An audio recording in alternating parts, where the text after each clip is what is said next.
Test.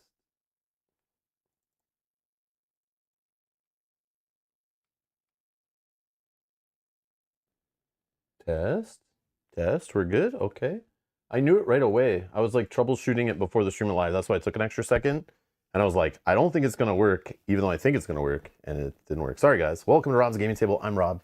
And we're doing this live, as you can tell. So yeah, when I do it live by myself, I make mistakes. It's been a while since I've used these Star Wars Unlimited scenes here. So I've been a little tweaking and changing. And maybe my mixer was different or something than last time. I don't know. It's been about, I don't know, what is it, since like, I don't know, when did set 2 come out? Like before the summer, right? Like right around Gen Con time, I think. But anyways, we're going to open a box today. This is a live one. If you guys are new to the channel, I'm just doing this live. I just got this in the mail about an hour ago. I scheduled the stream. We're just going to sit here and chill with subscribers and, you know, fans of the channel, whatever.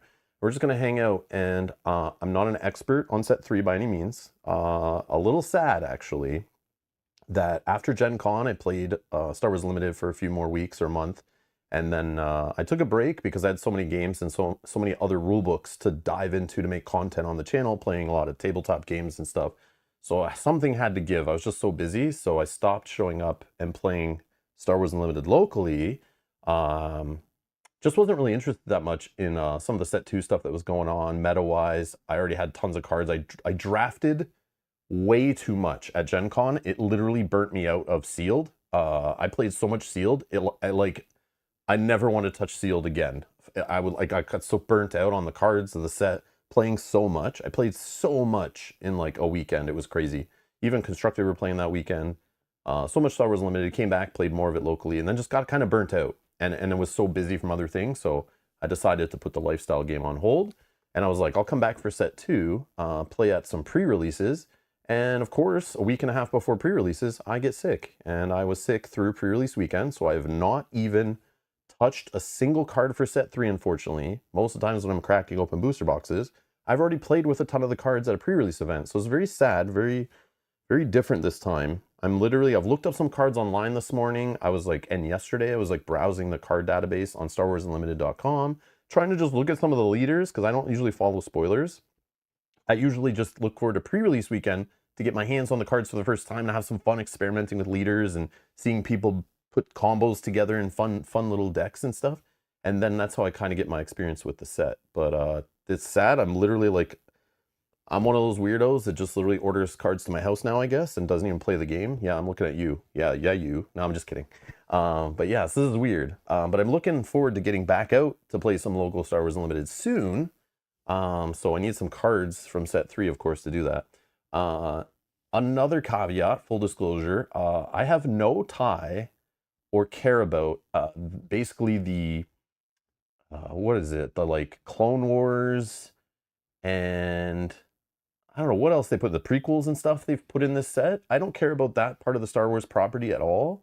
I tried to watch Clone Wars like with my daughter when she was younger, and the animation was just like, it was bad, even at the time, and it had only been out for a few years. I was not touching it. I can't do it, I'm sorry. So I have no tie to the Clone Wars. A lot of the characters in this set and leaders, I have no idea who they are. I'm like, I know the original trilogy, I know the sequel trilogy. The prequels, I fell asleep during them. They're not that great. I love Darth Maul. I like the Anakin Skywalker stuff in set 3, in the 3rd movie, I remember, but I haven't seen those movies in like 10 plus, 15 plus years.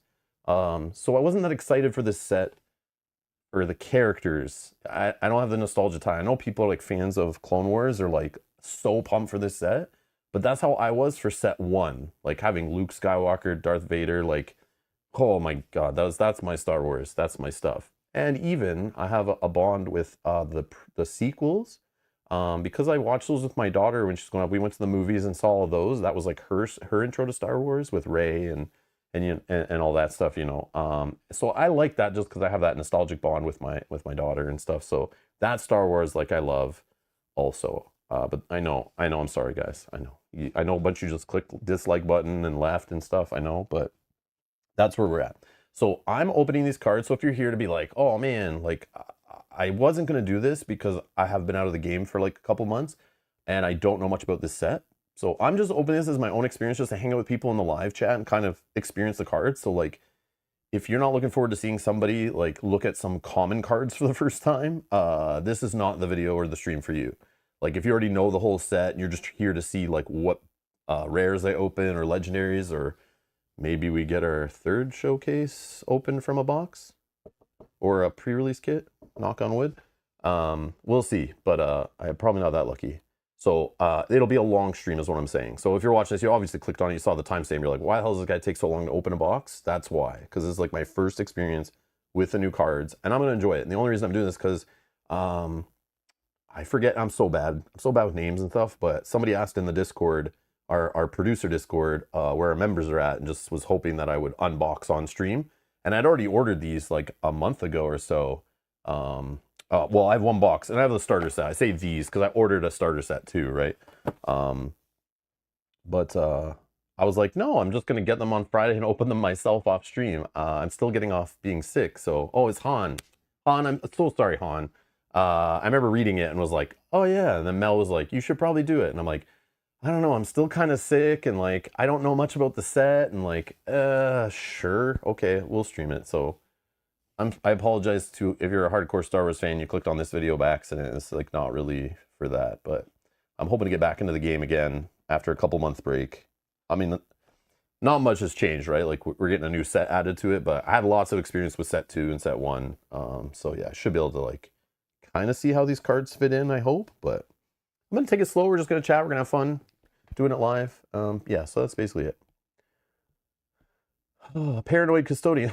Oh, my first live stream was busy watching your 20 Strong Too Many Bones playthrough, lol. How dare you be watching another one of my videos while I'm streaming? How dare you? No, I'm joking. You watch whatever you want, whenever you want. That's what I do it for. I totally understand. Most people who watch my channel do not watch it live, and that's okay. That's like, I totally understand that. No, I like consume your media, whatever is convenient for you. Don't worry about when I schedule stuff or when I go live. Like, you know, if it works out for you, happy to have you here. If it doesn't, not offended in any way. Don't apologize. But yeah. Oh yeah, big news. Yes, 100% big news. I saw this. I still follow the game. I still watch tournaments. Don't watch spoiler stuff. Like I don't really care, right? Even from set 2 and I didn't watch spoiler stuff. I just waited till pre-releases were coming, kind of looked up some cards before going to a pre-release, and then went to the pre-release, cracked stuff open. I was reading cards. I know you have like an hour to build a deck, and I've learned that's plenty of time to literally read most of the cards in your pool and kind of figure out, you know, and if you run out of time, just jam colors together and play your first game. You can always tweak it between at a pre-release, right? But for this set, yeah, I'm blind, but I did see that Boba, and to be clear, there's like 17 cards in this game already that have Boba Fett in the name. Boba Fett, is it Collecting the Bounty? The original villainous yellow, like cunning leader, right? That card got banned, not the unit, not the hero Boba Fett, just the original, the one I used to play. I used to dabble between like Palpatine, Vader, and Boba Fett, because they're just like characters I love in Star Wars from being a child, man. They're my jam. I love that side of Star Wars. But yeah, those are like the 3 decks that I would like build and tweak and try all the colors, and like I always went back to after I take a different hero, even some different hero or villain leader to like a weekly event, but then I would go home and like instantly dismantle those decks and go right back to one of those other ones and play with those at home or online and stuff. But yeah, seeing that set 1 Boba leader is what is it, suspended, so temporarily banned until they decide to take it off. So you can't play with it in Premiere, but you can play with it in Twin Suns. You can still use it in Draft, Sealed, and that's all, right? And eventually, when rotation starts, even if it's still on the restricted list or no, suspended list, it will still be available to probably be used. They said something in the article about like when they start rotation, they'll still have a format, and I don't know what it's called in Magic. I don't play Magic, but what's the format where like you can use anything and everything, and it blows my mind when I hear people talk about their decks in that format and like how broken they are, because it's just like you can use everything. But they're gonna have that for Star Wars. Is it called Historic Minion? I don't know. Legacy or something, is it maybe? Somebody will know. But what's it called in a card game when there's a format, there's like a rotational format, like Standard or something it's called, right? Yeah, they have like a format where rotation happens, where old sets become not legal to play in the main competitive format, and then they'll have a side format where you can play in that can use everything, and they'll have tournaments for those and stuff like that. And it's just the Wild West. You can like do whatever. It's all busted stuff. But that they're going to do that for this game, so I'm sure Boba Fett leader will be usable in that. So if you bought the $800 showcase, you might not be able to use it in regular. This counts as store casual weekly play. Anything that's like a weekly play tournament all the way up to like Worlds, in Premier play, it's called Premier format. You're not allowed to use it. You can play with it at home. You can play with it in Twin Suns, Draft, or Sealed, but that's how they're approaching. And I love the way they're not doing errata. If they did errata in this game, I probably would stop playing it. I've played enough damn games, like lifestyle games, where like once they start putting errata on cards, that totally gatekeeps new players from coming in the game. You have like you know, some dude will come and try to play at a local tournament, and then he tries to play his cards, and you tell him like his card actually costs more, and it doesn't do what it says, and it actually doesn't attack as hard as it does because it's been nerfed, and that just frustrates people, and they quit. They don't even want to play when they get embarrassed like that because they don't stay up with all the errata, and then they got to read through like pages and pages of errata. Like a lot of people don't even read the base rules of these card games before they go play in tournaments, let alone read through a like restricted banned list, you know what I mean? So at least they're just keeping it simple, just making a card not playable. So you don't have to remember that, oh, Boba has like one less attack or one more deployment cost, or maybe his ability, you need to kill like 2 guys in a round to ready a resource or something, you know what I mean? Like something like that, right? So I'm glad they just restricted it, even though I love playing that leader, but I was getting kind of bored of it. I remember in set 1, even going to tournaments, and I would be like, oh man, I want to play such and such deck, but I have more reps and I feel more comfortable with Boba Yellow or Boba Green, and I would just play one of those, I remember, and just to give me a better chance. And that sucked. That sucks when you're like, you know, I just want to play this one, but I can't because I don't want to lose as much. You know, so I'm glad they did it. It's pretty good. So that should reinvigorate some players to play the game. Because, yeah, hopefully they do something about Sabine next. So I can play some of my decks that I want to play that just get rushed super fast. But anyways, we'll see. We'll see. All right. So, whoa, we're zoomed in. So I have a box here. I ordered a starter set. I'll crack this on like off stream, I think, but we might do some play again with the starter decks for fun to try to get some new players who maybe haven't heard about the game to know. And I will address it here too. If you don't know this game, you're new to the channel, or you haven't been around, this is like my lifestyle game basically this year, and maybe beyond, we'll see. But you can get into the game if you've wondered about Star Wars Limited or never heard of it and you just want to try it. There is a product called the 2-player starter, and they have one for every set. They'll release a new one that has 2 different leaders. They're fully playable 50-card decks that technically you go to a tournament with, but they're not that consistent. But you can play them against other starter sets. So if you found a starter set for set 1 with Darth Vader and Luke Skywalker, or set 2 with who is it, Moff Gideon in that set, and oh, what's the other one? I'm brain farting. But we have Ahsoka and General Grievous, Mr. 85 lightsaber dude, in this one. But these are fully playable decks. They have the rules included. Expanded rules are online. And you can just play a game. It even comes with tokens and stuff in here and little deck boxes. So if you want to try this with like a family member or a friend, buying one of these 2-player sets are a great way to just try the game. And if you couldn't find them before, these just came out this week. Like literally today is the launch day of set 3. And these are in store. So if you want to try this game, like don't listen to me. Like, you know, I love the game, so I'm super biased. Don't trust me. But if you just want to try the game, you can grab these 2 pre-built decks and some tokens and read the rules and just jam some games on your kitchen table to see if you even like it before ever playing with anyone else or buying more cards and all that stuff.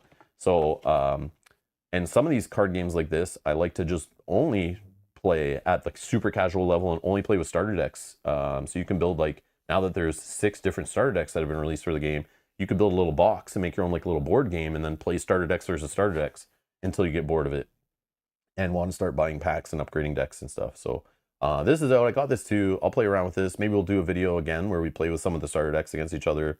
in a live stream for fun. So if you're interested in that, stay tuned to the channel. Maybe we'll do that next week. But yeah, I'm not gonna open this today. I just got it today, and I'm excited. I'm excited. But that will help me play it with. This will probably highlight some of the new mechanics in the set, right? Like exploit droid tokens or whatever they're called. Like the new token units, which I hate in card games. Token units, another reason why I wasn't excited for this set. I really get turned off when games start adding token cards. It bothers me for some reason. But just something extra you have to bring with you and manage. It's not that complicated, but if they start adding tokens now, they'll start doing it again in future sets. And then there's just like so many different tokens, and like, yeah, it's just weird to me. But it just makes the board more messy and cluttered and too much stuff on the board. Usually in other games, I don't know if this game will manage it better, but yeah, just something that's like not clean. I don't know. That's just me though. This is a personal thing. I know some people love that stuff. Me, I get turned off by it big time. So hopefully they just keep it to this set and then like don't touch tokens for a while and maybe try it in like, you know, set 6 or 8 or 9 or something again maybe, and keep it kind of limited. Oh yeah, the Mandalorian. I'm an idiot. Yeah, the Mandalorian was the other leader in the set 2 starter. Yeah, that non-famous character that nobody knows about. Yeah, that guy I totally forgot about in that starter set. Listen, I'm still a little sick, okay? My voice is not perfect. Oh man. Oh, what am I doing? Yeah. All right. Han says, "Oh, I love units. So many minions. It's fine and fun. Like it's fun to play that way with like the starter set, maybe, you know, on your kitchen table. I just hate in tournaments and stuff, or like you just got so much stuff to look at. I feel like it slows down the game a little bit, and yeah, it's just another pile of cards at the table. That's like, yeah, I don't know. But again, this game might do a little cleaner. I don't know. I haven't played with it yet, so no idea. But I can think of like 2 or 3 games off the top of my head that literally tokens are added, and I was like, ugh. Yeah, it's like wasn't really a fan, and they didn't handle it well. They just did it, I'm assuming, because like Magic did it, so everyone's just got to do everything that, like, you know, Magic does, and gotta copy everything from those games. But it makes sense with the theme, right? Having like mass armies of droids makes complete sense, and clones and stuff, right? Okay, we got Double Asajj on the top here, if I'm saying that name right. Oh, Yoda's the other pack? And who's this guy? Who's this? Just this random stormtrooper or something? Or is this an actual named character? That does look awesome. Is that it's 3 art usually, right? Yeah, okay. But yeah, the art for the set, like, this looks cool. But again, like, I don't think I know who that is. I only know who that is from that that black limited pack. Oh, is it Captain Rex? Captain Rex, he's in the other animated series you guys were getting me to watch. But he's like old in that one, right? I can't remember the name of it. Rebels? Is it Rebels I watched? That had like Rex in it. Oh, Rex is blue, Cody is orange. Okay. And they're from Clone Wars, I assume, right? And then they also were in that next animated series, that, right? The Rebels or whatever. I think is what it was called. Or am I forgetting? I don't remember. Okay. Let's crack some packs, I guess.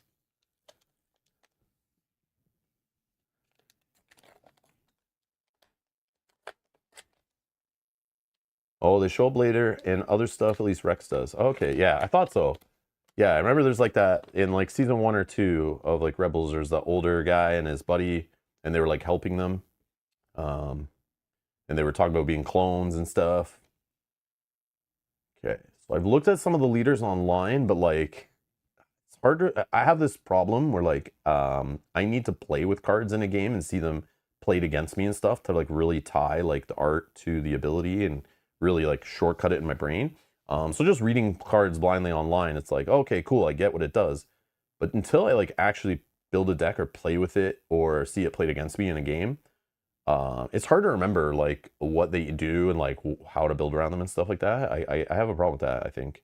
It's just I play too many games all the time and stuff, but if 2 or more friendly units are defeated this phase, create a battle droid token. So this guy's building a little swarm army. This is what he's trying to do.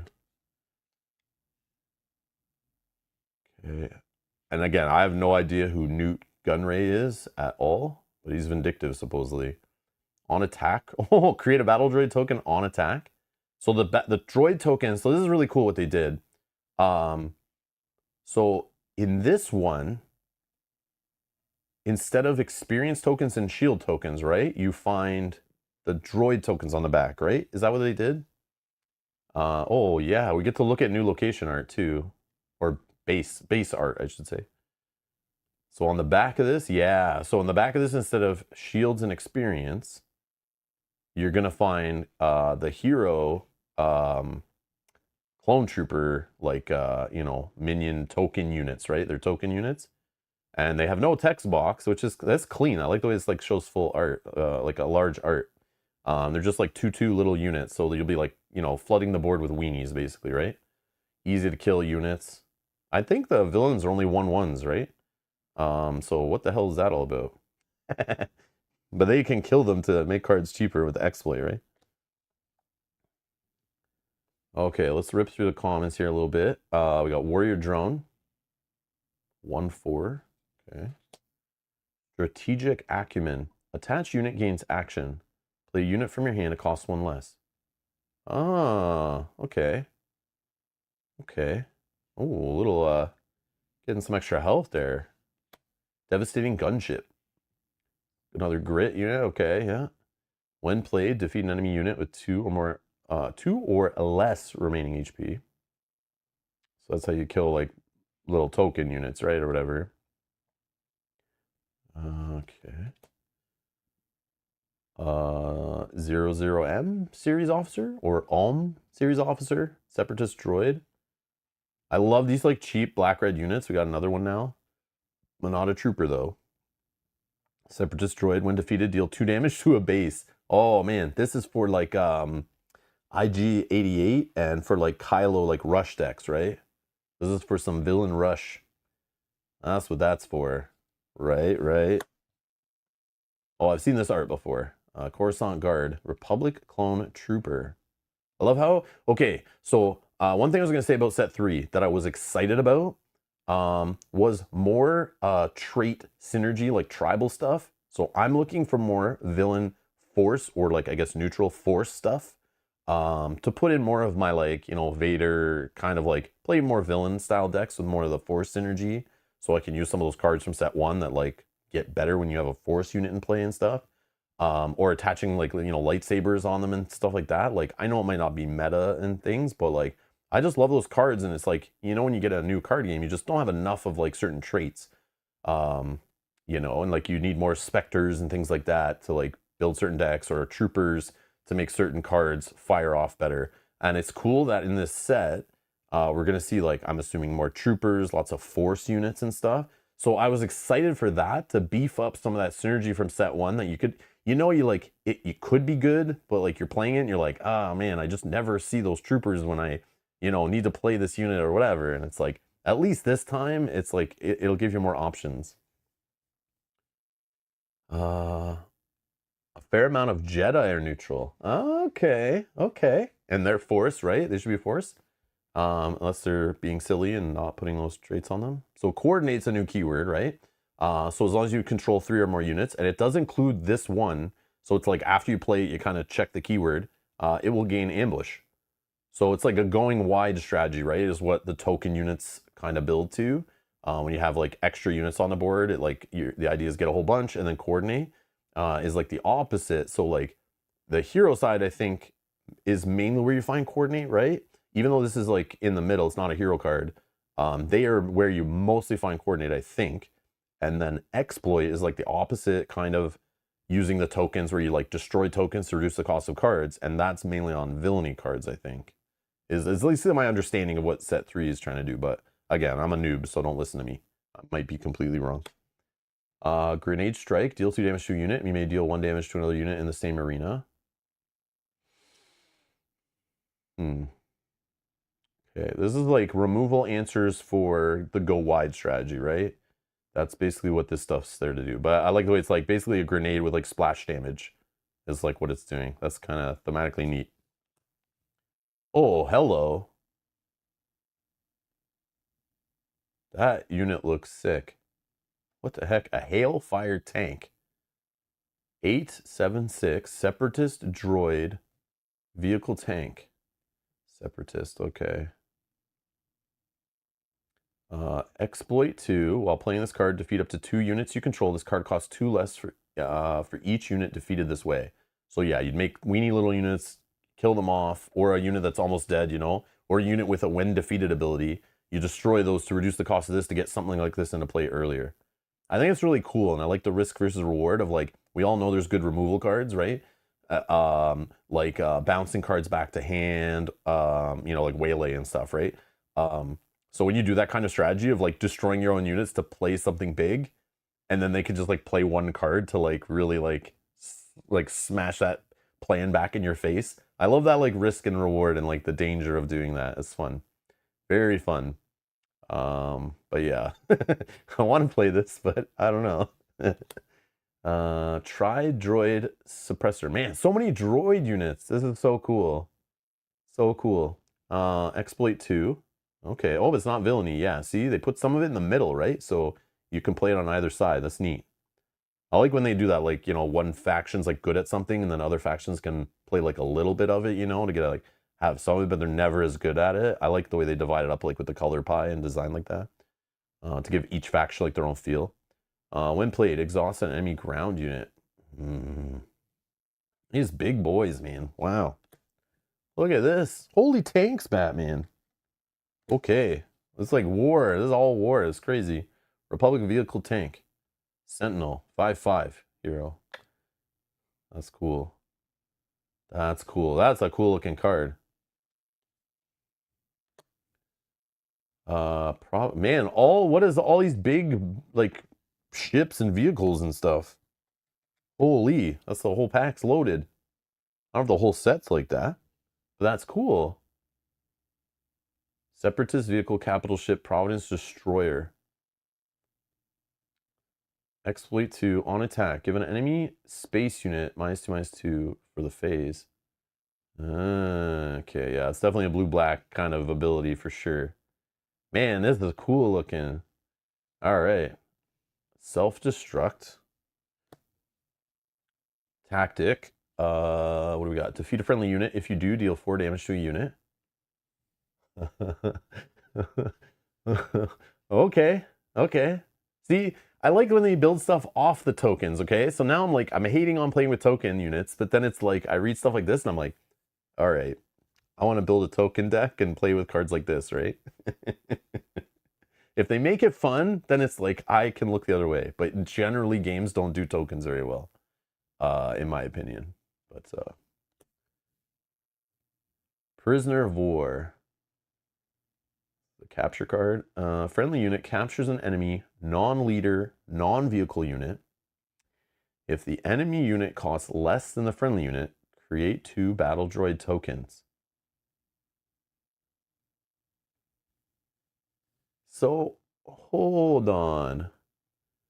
Are you telling me like battle droids are the villain version, right? Because the clone troopers are the hero. So you're telling me in a hero deck I could play this and then create villain units? I bet there's some crazy stuff there because you're like cheating, right? You're cheating in like villain units. I know they're not as good, but like that's kind of cool. That's cool, actually. I bet there's stuff. I know I saw the Palpatine. I definitely saw that Palpatine that flips between hero and villainy. Maybe this is for him and that kind of thing. I don't know. But you're not really playing a villain unit, so.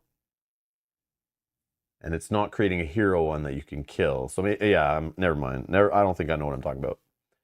Oh, here we go. More lightsabers. Yes. All right. This is my jam. All right. General's Blade. Attached to a non-vehicle unit. If attached unit is a Jedi, it gains on attack. The next unit you play this phase costs 2 less.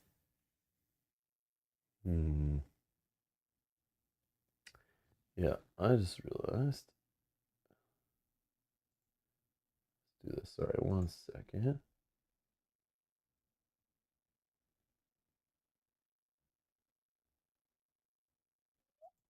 Boom. There we go. Bugging me. All right. That's my rare. This is my rare.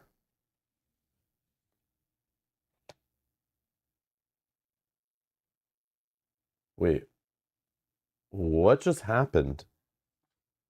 Did they change the way packs work? Isn't the last one supposed to be... Oh, it's always a foil. Foil, sorry. But it could be hyperspace. I like brain farted. I thought this should always be hyperspace, but it's foil. You see how long it's been since I cracked the back? Holy jeez. I already forget how the game works. Shakti? So here we go. It's like this was built for her.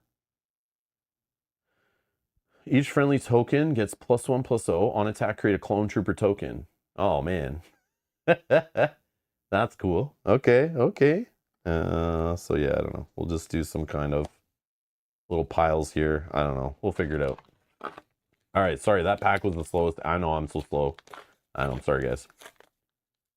I think they do. I think they have a color. No, I haven't seen one in person. I'm pretty sure there's hero ones and villain ones, and the hero ones are these, right? So you would like, if you want to play this in a villain deck, you would need to pay 2.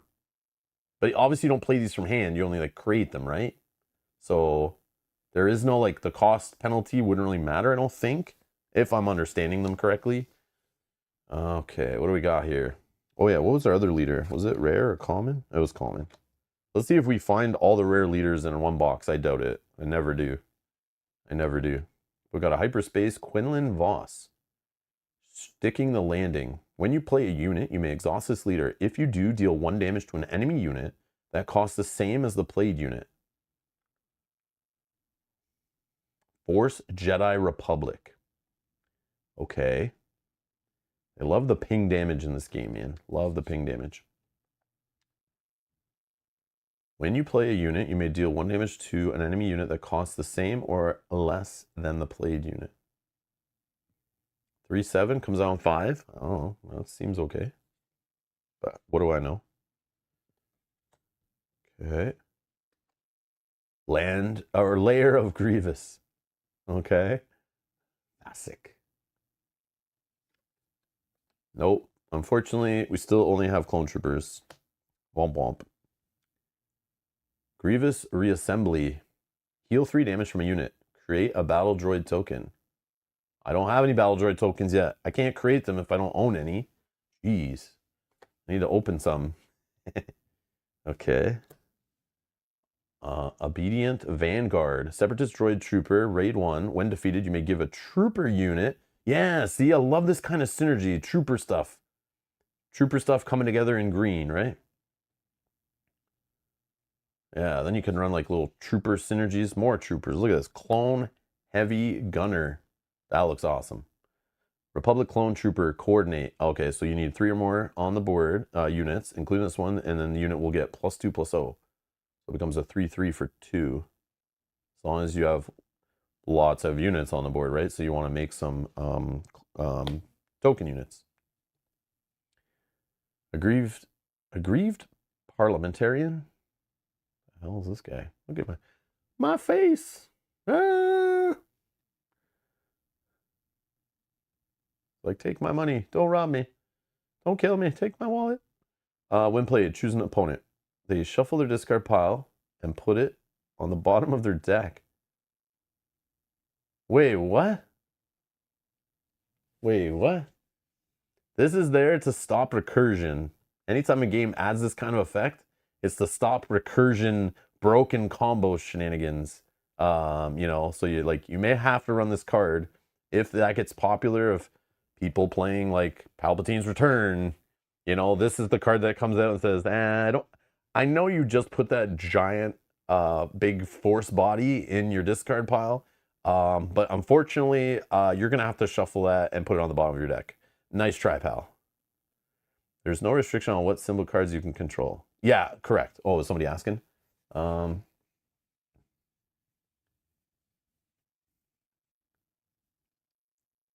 Yeah, you can have whatever in play. Like you can play any card in the whole game, which is so cool, until they put restrictions like on the text or something, right? If I don't think they've done that already, I can't remember. But for example, this card right here, if I don't have a blue symbol on my leader or base, I would have to pay 4 for this. 2 for every little symbol you don't have. So if this card had 2 blue symbols on it, and I only had 1 on my base, let's say, and my leader didn't have any blue, I would still have to pay for one of those blue symbols that's missing.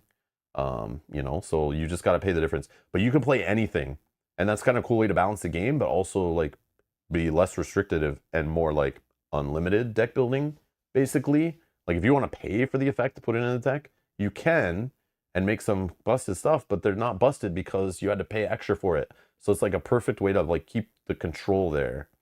Guarding the way. Give a unit Sentinel for the phase. If you have the initiative, also give that unit +2/+2 for the phase. Huh, okay. I like how he gives extra health, but you have to have initiative, so it's like situational stuff, right? Oh, I love this one, and we already got a hyperspace. That looks awesome. That looks awesome. Oh, that looks so clean. Like a text box all cleaned up and stuff. Oh, it's so cool. So cool. It's been a while, guys, since we've seen some new cards. So it's like, you know, such a fun game to open, right? It's like same card, but just a different treatment, right? Yeah, that's cool. That's cool.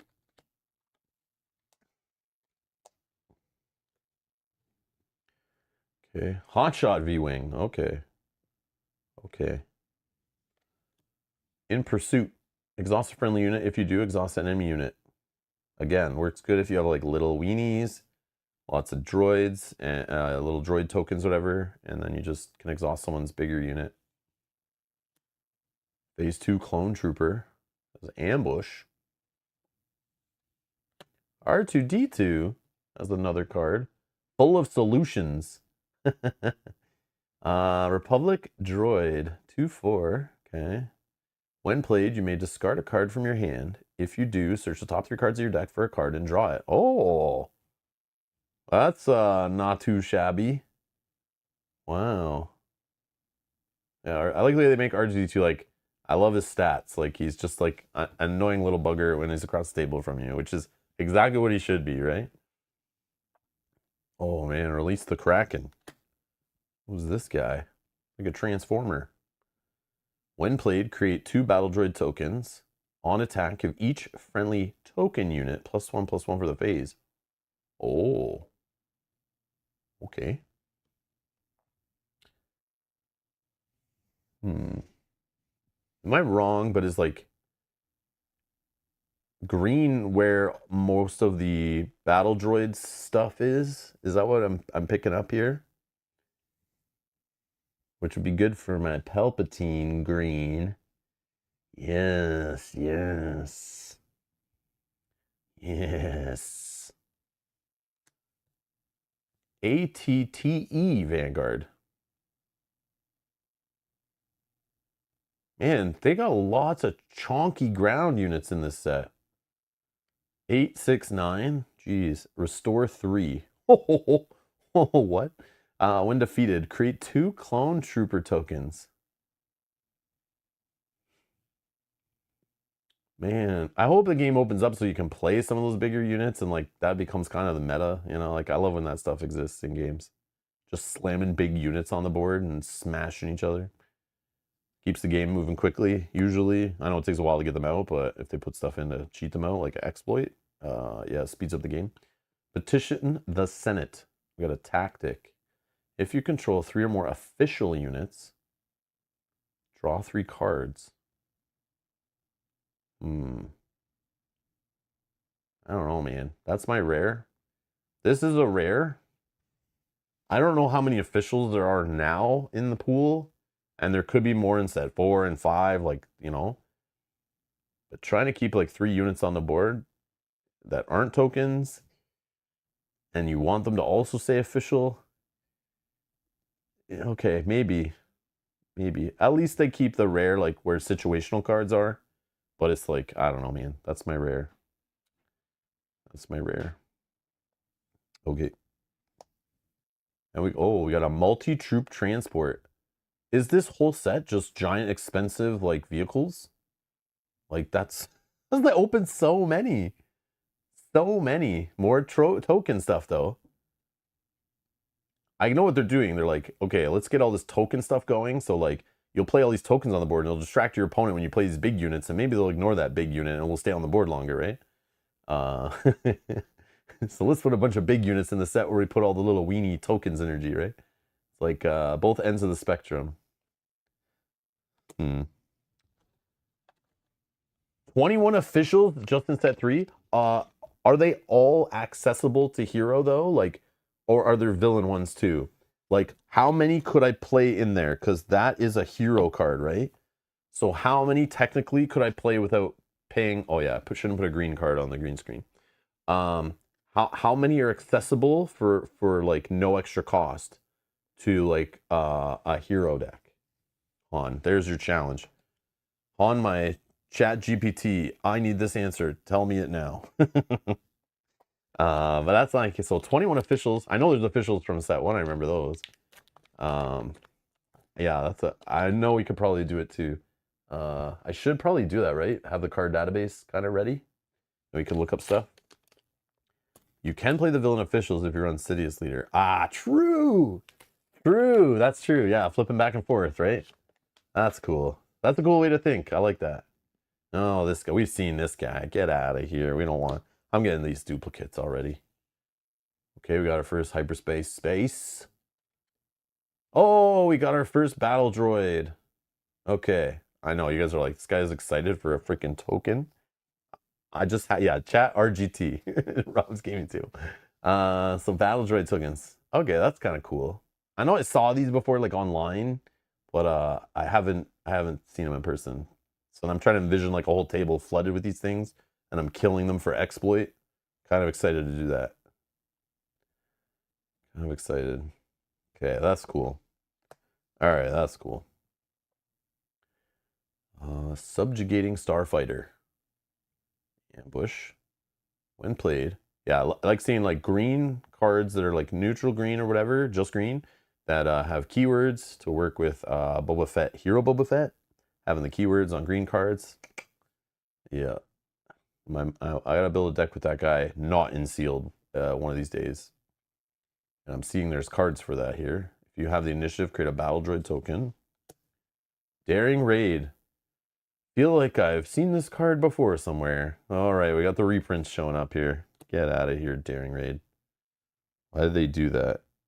They put it in here to deal with... They didn't want to make more removal for like smaller units, I guess. So they just reprint it. That makes sense, I guess. Devastating Gunship.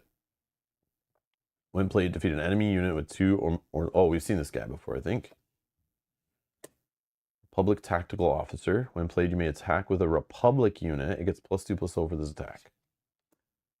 So Republic's like the hero side, and the Separatists are the villain side, right? If I remember correctly.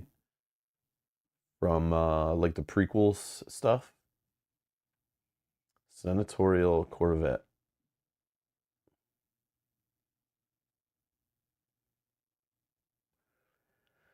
When defeated, each opponent discards a card from their hand that they choose. Holdout Blaster. When played, you may have attached unit deal 1 damage to a ground unit. Okay. 41st Elite Corps. Republic Clone Trooper Coordinate. This unit gets +0/+3.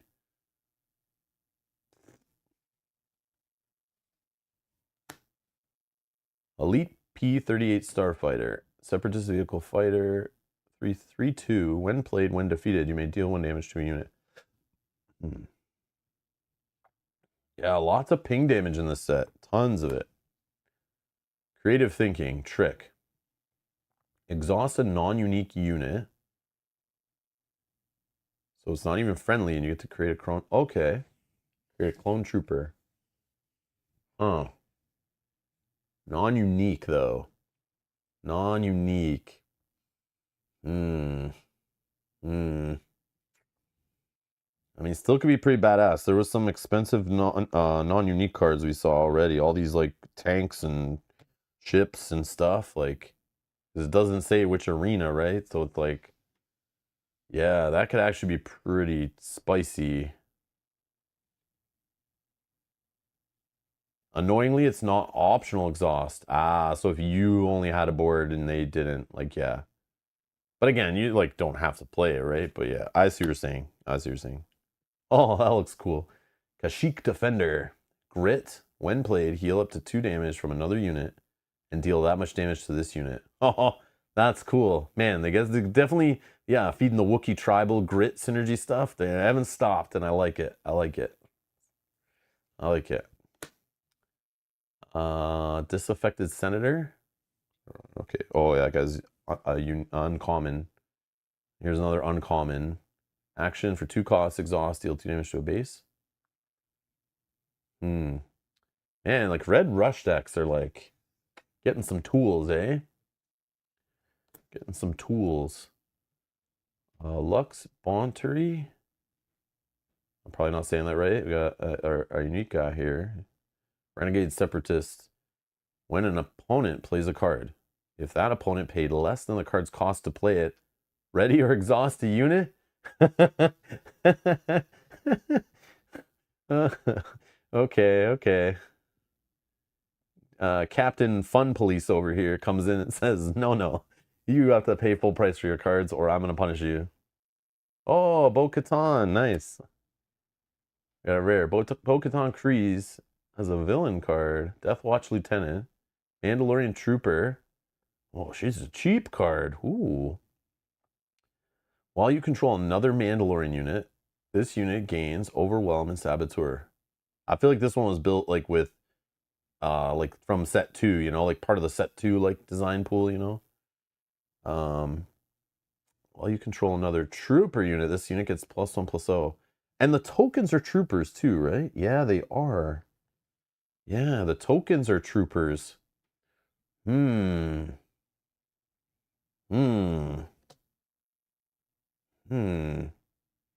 likey. Okay, cool. Low altitude gunship, another big fat vehicle. All these fat vehicles, man.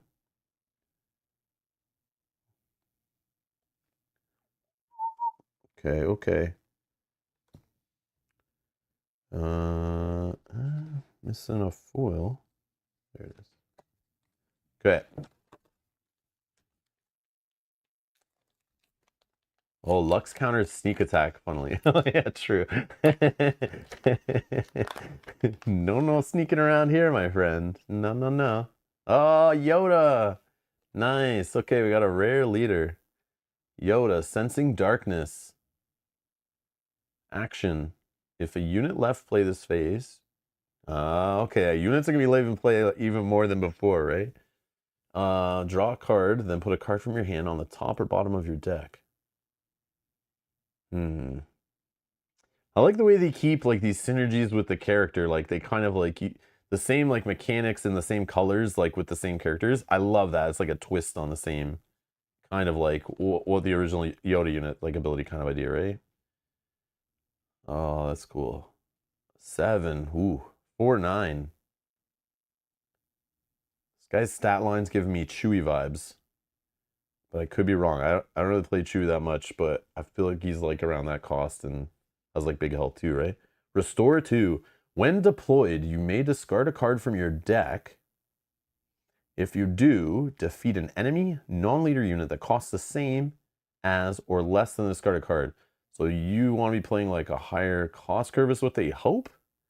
Or just with all the hero like trying to like knowing what the top card on your deck is, right? It's like that kind of idea. And his whole thing, he can just prep it up, right? Like he works with himself at least, right? But I mean, like if you're not, you know, you can't waste the action on this, and you need to deploy him at the certain time. There is other hero stuff that allows you to set this up too, right? Yeah, the R2 peak, like all that kind of stuff, right? Anything that's like setting stuff up. Yeah, I feel like could be fun. Definitely fun. This guy would work with what's that hero card that like sometimes it got played in the beginning of the game. The one that allows you to peek, and if like your base health is low, you can play the card for free or you play it for cheap. It's got like Leia on it, the whole like Leia and R2. It's like to play the random cards off the top of your deck. No. You're my only hope. You're my only hope, right? That, yes, yes, you're my only hope with this card. With this. Yeah. That's what you're talking about? Oh, okay, okay. Oh, sorry, Minion, you already said the name of it. I didn't see that. I'm so sorry. I'm an idiot. All right, cool. Yeah, yeah, that's neat. Okay, all right, all right. We're getting some battle droids. All right, I'm happy now. I'm gonna need more though. Infantry of the 212th?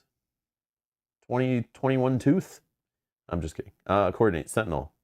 Oh, okay. I love all the conditional Sentinel in the game. It's like, it gets annoying when you're playing and like, you're like, oh, does that guy have Sentinel or not have Sentinel? And you know, you see the text box, you're like, what's their deal? You know, what do they need to be Sentinel? At least this one you can see it pretty obvious, but it's like when they have too much conditional Sentinel in the game, it gets hard to remember. Like, oh yeah, sorry, I forgot your guy had Sentinel. Twilight Trooper, Ryloth Militia, Raid 1. Okay. I see lots of cool, like, they definitely make these sets very nice with draft in mind. I love it. I love how they build draft and sealed, like, is like right in the set, like you can tell. When played, if you control another separatist unit, deal 2 damage to an enemy base. Okay, more like straight base damage. Lots of that in red, I see. Okay, we've already seen this guy. Republic Arc 170. Drop in 4 costs to create 2 clone trooper tokens and a card? Is that not too expensive? So 2 of these, like one of these guys is like a 2-cost card in their mind. Like that's how you kind of look at it. Not to mention you have to play the card in your deck too. I guess if you're going that route, you just like need ways to do it. Okay, okay. So I haven't been paying attention to what their effects cost. So that makes sense why a lot of units are like higher cost in this. If when they're defeated, they create tokens. So that's kind of like the general cost. Good to see. Like now I kind of know, right? It's interesting. Hidden sharpshooter. Ambush. Okay. Public, man, lots of troopers. I love it. I love this trooper stuff. Okay. The set's growing on me, guys. It's growing on me. Saboteur. Okay, off coordinate. Interesting. Yeah, they really are pushing that token trooper strategy. I like it. Breaking in. Attack with a unit. It gets +2/+0 and gains Saboteur. Okay, okay. I'm just having fun looking at these cards. It sucks that I totally missed pre-release, so I didn't get to play with some of these. And like the fact that now, like I might go to a couple drafts, right? But it sucks that I missed that. And some of these cards I'm sure are amazing in the sealed format, but we'll never see play. Like I'll never see them in a tournament setting because they're just not like playable meta cards, you know. It's unfortunate. That's why I like playing some sealed, so I get to play with some of these cards and then they like kind of go in the binder and never come out again unless they like find a place in a future set deck, you know. So I'm looking at this and I have no clue what is good and what is not. And that's the fun. Nobody really does, right? Especially after Boba just got banned or suspended. And then with a new set coming out, like even like old leaders, it's like, man, those old decks you had, can they be played now that you don't have to worry about Boba? Like there are cards that are going to come out of the binder now when they ban a whole leader like that. That's like such a force. I'm excited. I'm excited to see some older cards that didn't get a lot of play outside of draft and sealed. So who's this guy? Admiral Trench holding the line. Oh, here's an official. Okay, separatist official. Exploit 1. So I can destroy a unit to make him come out as like a 5 cost, right? When played, return up to 3 units that were defeated this phase from your discard pile to your hand. Okay, we've seen that synergy in the green-black recursion kind of stuff, right? I like that. That's cool. Okay. Obi-Wan's Aether Sprite. I'm probably saying that wrong. This is why I hate flying. Jedi Republic Vehicle Fighter. When played or on attack, you may deal 1 damage to this unit and 2 damage to another space unit. Okay. Bold resistance. Choose up to 3 units that share the same trait. Oh no, they put removal in here. Oh no, it's not removal. Okay, I thought it was going to be a destruction card. Each of those units gets +2/+. Okay. I thought I was about to read like choose 3 units, and I thought it was a red removal card as soon as I saw it, but yeah, okay. So this benefits you making a trade deck. Unfortunately, it's a hero card. I don't play hero cards. Very rarely. If anyone told you they saw me playing a hero deck, like Luke or something, they're lying to you. It never happened, okay? All right. Luke Yellow is awesome, by the way. Here's my rare, Malevolence. Grievous's secret weapons. This is Grievous's ship, I assume. Separatist vehicle capital ship. Exploit 4? What the frig? I can destroy 4 like droid tokens or like some units that are about to die anyway on my side, friendly, and play this guy for 1 resource. Of course, you then walk into like a big removal card and you're done. But restore 2 when played. Give an enemy unit -4/-0 for the phase. It can't attack for the phase.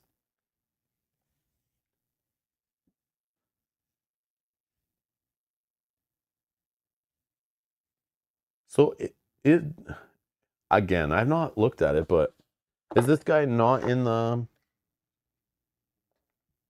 Because usually they put their ship in there too, right? In the starter set, Grievous. Oh, he's got a wheel bike. Does he not have his ship in here? Am I not seeing it? Malevolence? No, right? Okay.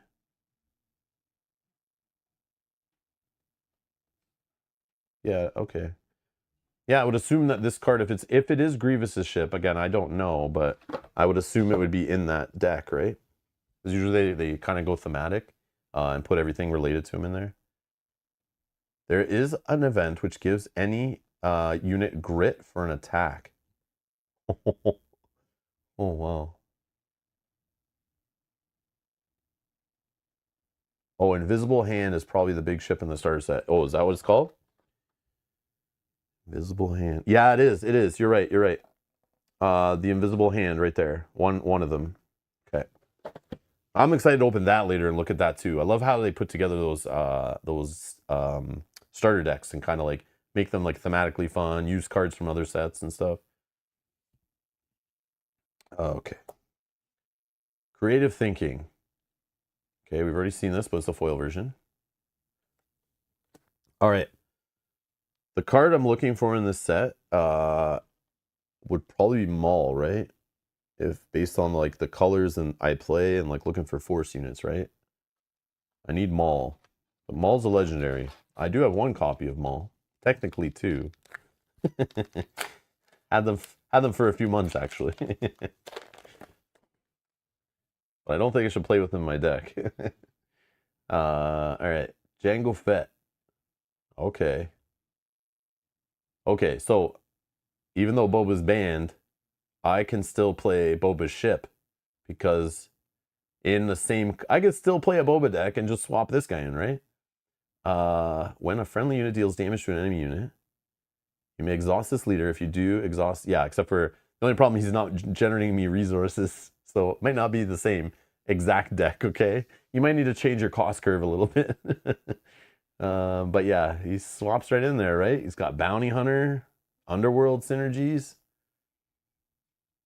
Yeah, you could probably just kind of like swap him in and start tweaking, right? If you're like had the cards, and you're like, oh, I can't play Boba this week. Swap this guy in and start tweaking. I mean, it's not the same. I know it's not the same. I know it's not the same, okay? But at least you could play Boba Fett ship and it still does its magic, right? Still annoying. Comes out on 5/3/7. Okay. Cool. Cool. KCM Mining Facility, Mustafar. Whoa, look at this guy. Heavy Persuader Tank. So many tanks. It's cool, though. Falchion Ion Tank. So many droids and tanks. Bactoid Spider Droid? What the heck is this guy? Soldier of the 501st. I don't know how to say it. The 501th. Raid 1. Oh, look at this cool card. Vanquish. Defeat a non-leader unit. Oh, that's cute that they put this card in the set. I feel like I've played it before. And then you're giving me these giant things, and then you put this in the set? What are you doing? Stop. Stop, stop, stop. I know they put it in there just because of draft and sealed, but yeah. There's the ways to get rid of your big units. Advanced Recon Commando. Man, I feel like the hyperspaces have been pretty chintzy. I feel like we haven't seen many. There's like our first like common one, I think.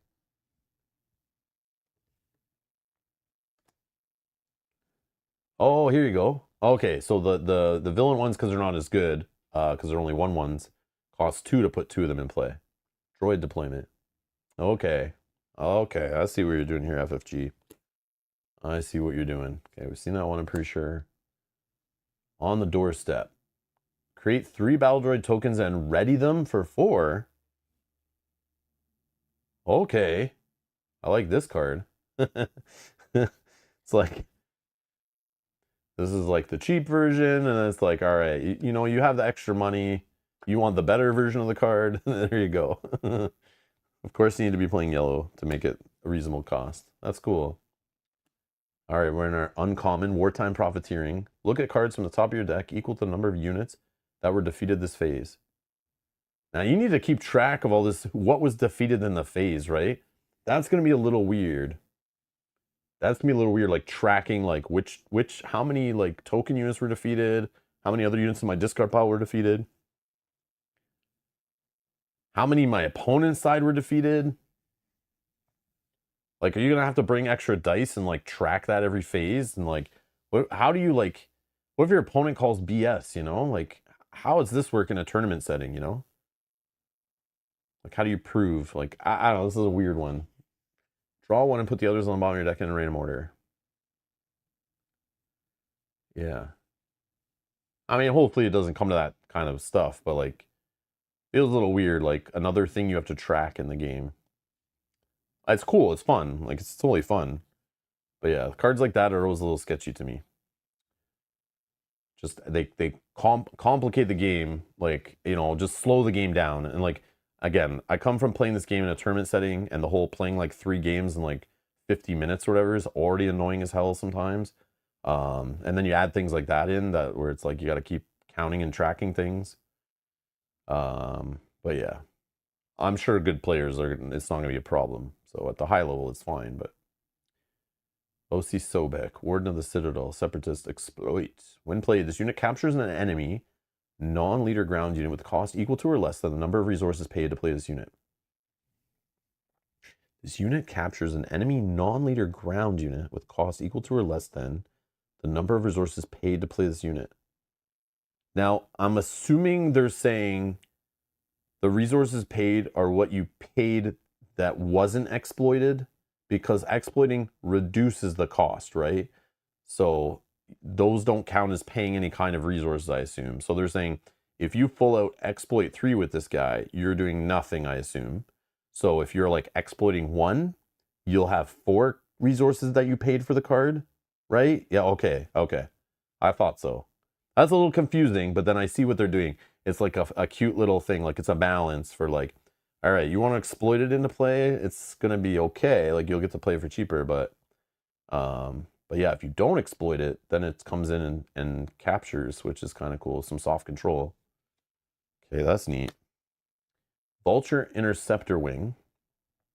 Give an enemy unit -1/-1 for the phase. So I could just kill a little battle droid. Admiral Yularen, look at this guy. Republic official, restore 1. Each other friendly hero unit gets +0/+1. Okay. That's my rare. Oh, man. Perfect. Just what I needed. Another resupply. And a foil one. Sick. This, yeah, useless. But I understand. In sealed and draft. Okay, sure. But yeah, resupply. Come on. I have like 400 of those with all the organized play versions that were given out too, right? Yeah, it sucks for my foil slot, exactly. Almost as much as when you get a base in the rare slot.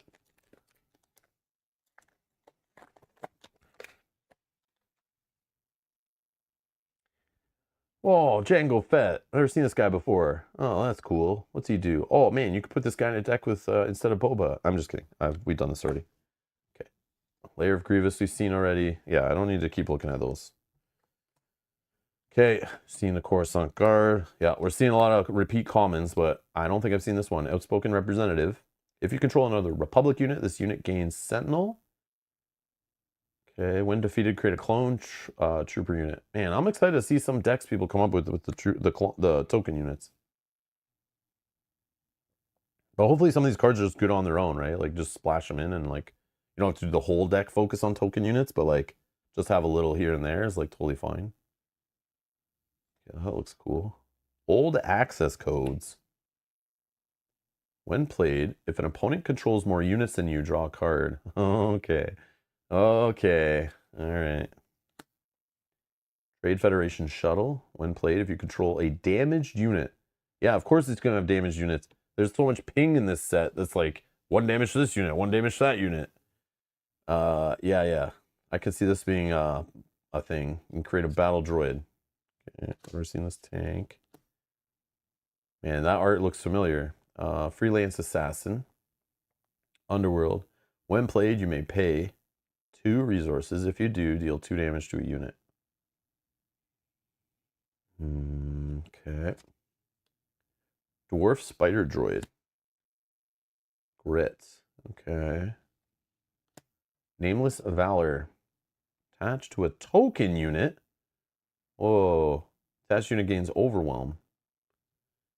Putting attachments on token units, eh? That's a thing we're going to do now? We already had enough trouble with upgrades not sticking on units in general. Now you're going to put them on the cheapest, most fragile units in the game? Come on now. Come on now. Rune Hako. When played, if a friendly unit was defeated this phase, you may give a unit -1/-1 for the phase. Okay, we've seen the gunship. Did I not just make the joke of finding a rare base in my rare slot, which should not be a thing in this game? I hope they fix that going forward. I know the first 3 sets were already designed and printed before anyone really touched the game. But man, this is such a bad experience. The first time it's fun. Like in set 1, it was fun. You get a base in a pre-release or a draft in your rare slot and you're like, cool, fun. But then in set 2, people are getting them, or not getting them. Later in the set, sorry, I should say, when people are drafting. You'd hear people drafting at the table, like in set 1, I was playing drafts, like, we had a good store that kept cards behind for draft all season. And you just hear people groaning every time their rare was like a base. They're like, oh man. This should be in the base slot, just like rare leaders are in the leader slot. Like whoever made the decision, you hopefully they don't even work for the company anymore, because this needs to be corrected in future sets. This is a bad feeling. Even though it's my first one, it's kind of fun, but once I see my like 7th one of these instead of another rare, that's not good. When you deploy a leader, draw a card. I was kind of happy in set 2 when they had no rare bases. I was like, yes, I won't see them in my rare slot. Yeah, that's like it's not a fun thing. Because like you don't need 3 copies of a base ever, right? Once you like get one, you're good, you know? Technically, unless you're like building, you know, multiple decks with the same thing or Twin Suns decks and all that stuff. And you need more copies of the base, but like, come on, man. No one wants to open 75 copies of the same base. When you deploy a leader, draw a card. Those are like Twin Suns, right? Definitely made for Twin Suns. They're definitely seeding the game for set 4, I'm assuming, when Twin Suns is like the focus, right? I feel like set 4 is Twin Suns is going to be like the format. They should have tons of support for it. Hopefully some products for it. Some pre-built Twin Suns decks would be sick. Okay. Man, I don't want that as a rare. Genosis Patrol Fighter. Exploit 2. When played, you may return a non-leader unit that costs 3 or less to its owner's hand. Okay. All right. Man, I'm slow rolling this, eh? I'm so sorry, guys. Crystal City, we've ever seen. Okay. Yeah, we're going to rip through some of the commons now. I don't think as soon as I say that, I see one I don't think I've seen before. Saboteur, okay. Yeah, I've seen some of these already. Yeah. Oh, okay. Hyperspace. Cool. Cool action. Action shot. Break it in. Oh, that card art looks cool. ETA 2 Light Interceptor.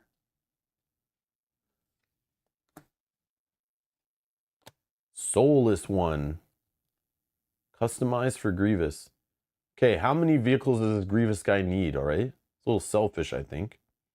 On attack, you may exhaust a friendly droid unit or General Grievous leader unit. Leader or unit. If you do, this unit gets +2/+0 for the attack.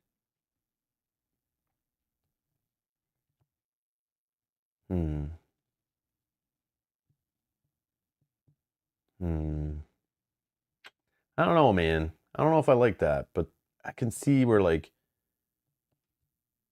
I guess, man. Yeah, it could be some sneaky space deck this would be good in, I think. But yeah, I don't know if I like that ability.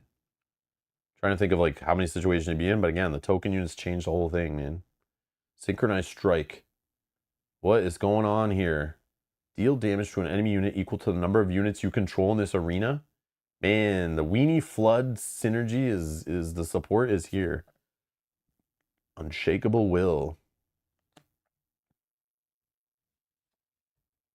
Oh, Sabine Wren, look at that.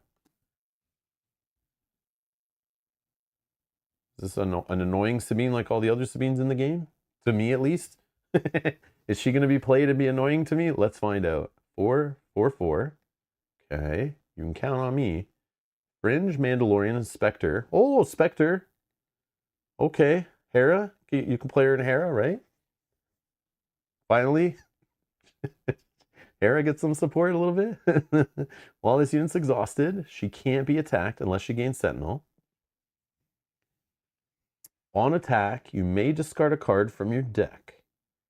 If it doesn't share an aspect with your base, again, the whole Spectre theme of like the rainbow kind of color decks, okay, deal 2 damage to a ground unit. I don't know.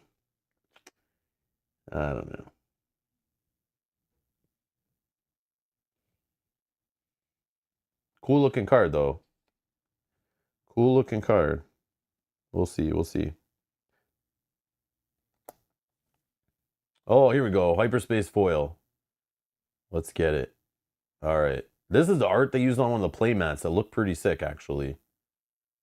Right? This is one of the playmat arts, I'm pretty sure. And I see why they chose it. It's a cool looking scene.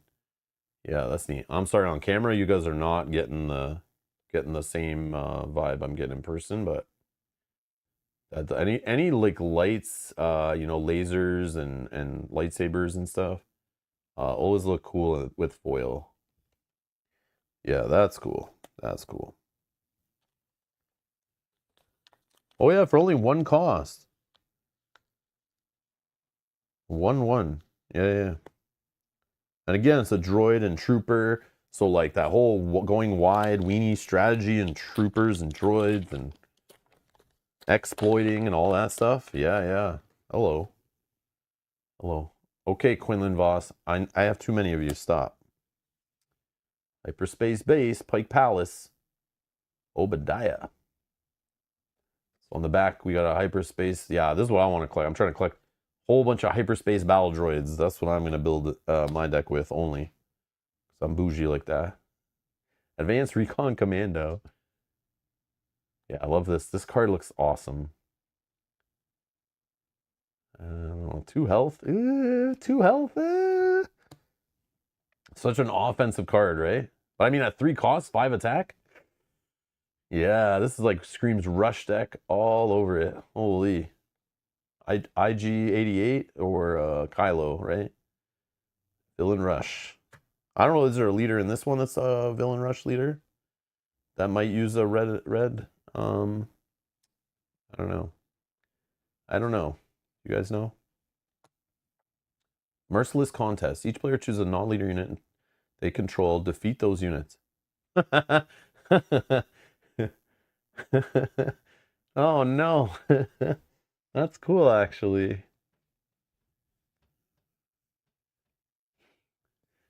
Oh man, that's cool. They got like a big unit left, someone important, you know, has some experience tokens on it. You play this and they have to choose it.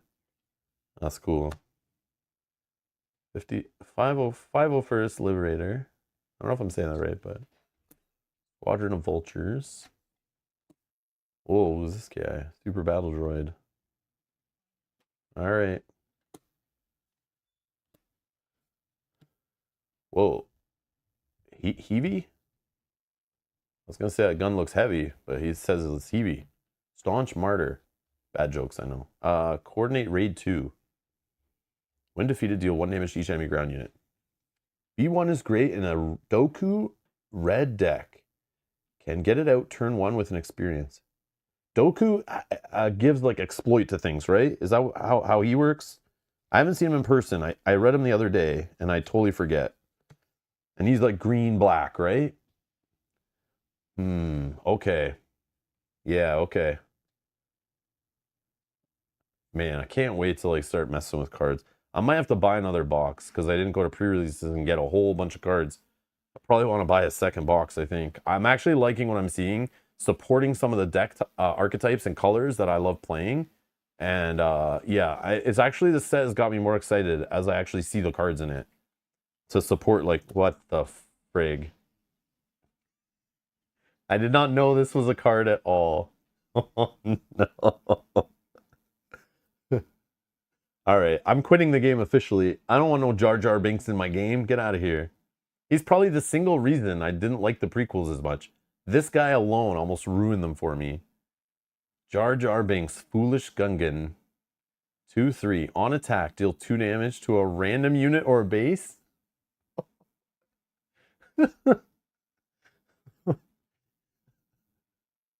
How come he's a villain? No, that's Darth Jar Jar. That's coming later, right? That'll be later.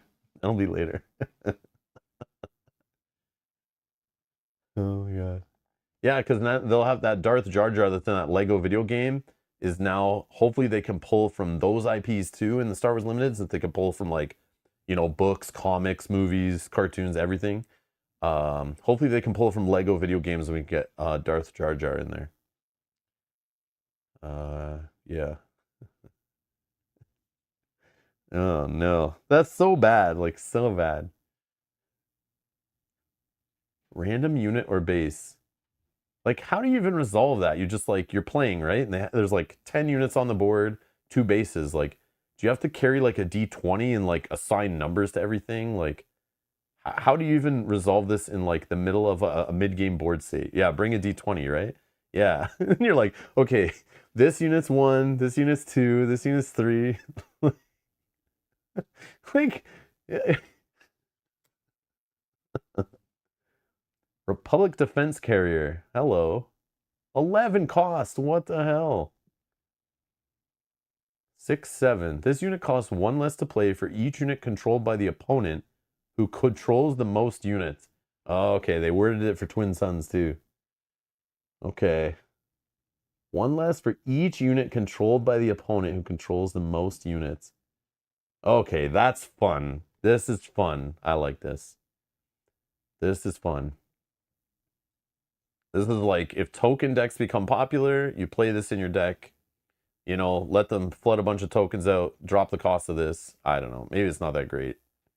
But a Sentinel is like nothing to laugh at. Sentinel 7 in space. Yeah. But again, I don't know. I don't know how this will work out, but okay, we got a rare. Caught in the Crossfire. 6 cost. Choose 2 enemy units in the same arena. Each of those units deals damage equal to its power to the other. So they don't even attack each other. They don't exhaust or anything. They just deal. So you obviously want to take each other out. 2 units in the same arena. This is the answers. This is like such an answer card to like certain things getting out of control. Uh-huh. Yeah, that's interesting. That's like, it's very specific. The cost is pretty nutty, but like I could see if like there's situations where this matters. Like if you're removing expensive enough units that are just annoying, to have them fight each other for 6, you just divide the cost, right? So like if you're taking out, yeah, it doesn't say non-leader actually. Whoa, Edward, I didn't even notice that. Yeah, you could have like the leader fight like a big tank unit could fight each other or whatever. Yeah, like you gotta be careful. This is a more upgrade hate technically too, right? If they're attaching upgrades and buffing attack values and stuff, and then you're able to use that unit to start hitting other units. Yeah, grit. This like anti-grit, I think. I mean, it's could help a grit deck out, but if like you do it right and they have grit units that already have damage on them, and then they're buffed up units, you could take out 2, or use a grit unit to take out the leader and stuff. It's very cool. This is like a very there is some cool situations. Like it's very situational, obviously, but like I can see a high skilled player knowing when this needs to go in the deck based on the meta and like the right time to play it for the value. Like, and again, I don't know if there's leaders yet that like make events like more, you know, the way they always add in card games like leaders that can play upgrades for cheaper or like whatever, or playing events. Is there like an event leader yet? I don't know, but is there a disaster keyword deck? I don't know if there's disaster. Like we know tactics. Tactic events have support. Does disasters have support? Probably not. I think this is like being 6 cost to deal with like larger units even, right? Like just picture like a villain deck that's dropping like Vaders and Mauls and like Dooku's and stuff into play and like all in the same arena, and you're able to just like have them fight each other after. I mean, I don't know. Maybe that's not the best example, but oh, Asajj has something with events? Oh, okay. Yeah. That event also works well in a mono green deck that's running attack pattern delta. Okay. Okay.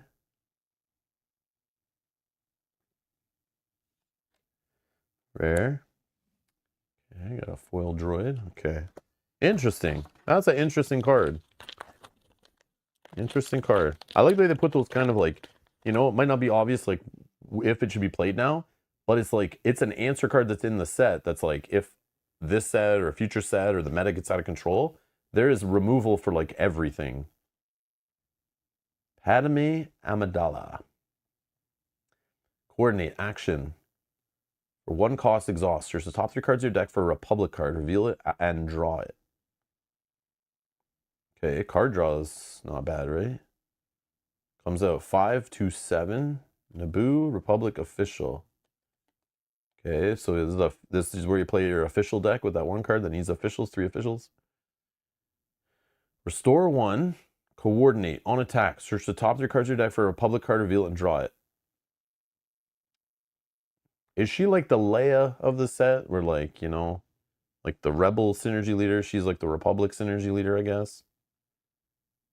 How that's working? I don't know. Again, I don't really play like hero stuff, so I don't know. I don't know if that's any good. But card draw is usually good. Card draw is usually good.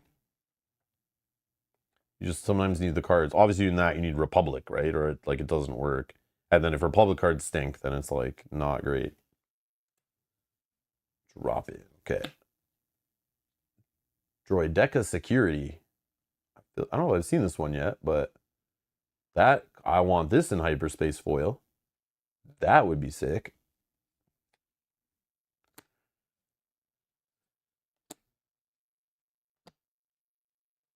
Perilous position. When played, exhaust the unit. Oh, -2, -2. Oh. Oh. This getting slapped on leaders out of blue control, I assume. Or some of those bigger units, maybe. On the doorstep. Yeah, we already read that one. Already saw this.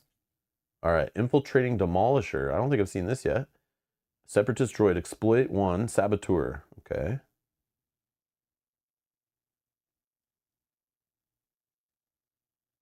So you can, hold on. So like, I play my opening unit and like, or I get a droid token out somehow on like turn 1 or 2. And this guy only costs me 2 for a 4/5. The saboteur. Oh, that's cool, I guess. Like, I feel like some of these like bigger bodied units, you play them kind of early now with the exploit. Twice the pride. So there's a double red card. When played, deal 2 damage to an attached unit. Okay, so basically cut off your hand and then become a badass with a lightsaber. Become an offensive menace. You just have to cut off your hand and replace it with a robotic hand. Interesting.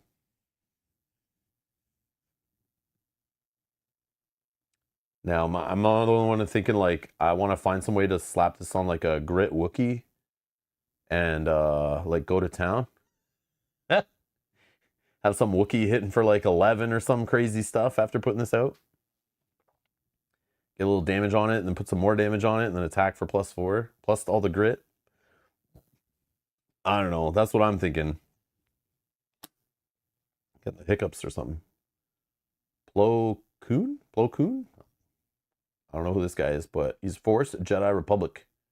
Ambush coordinate raid 3. Whoa. Okay. Compassionate Senator. Heal 2 damage from a unit or base. Oh, that's a cool looking card. Here's my rare. Oh, I have the high ground. That's cool. Choose a friendly unit.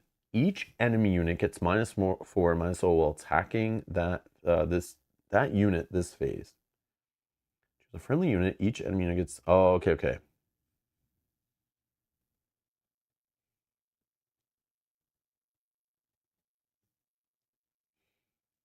So like, I assume the coolest play is to use this on in blue hero probably, and use this on like a sentinel unit, right?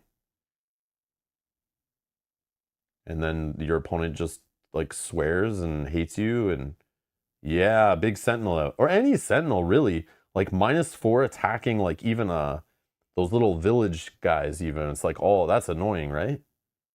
Or even villain control, like you know, Chilton. You target Chilton, right? And then you play this on him.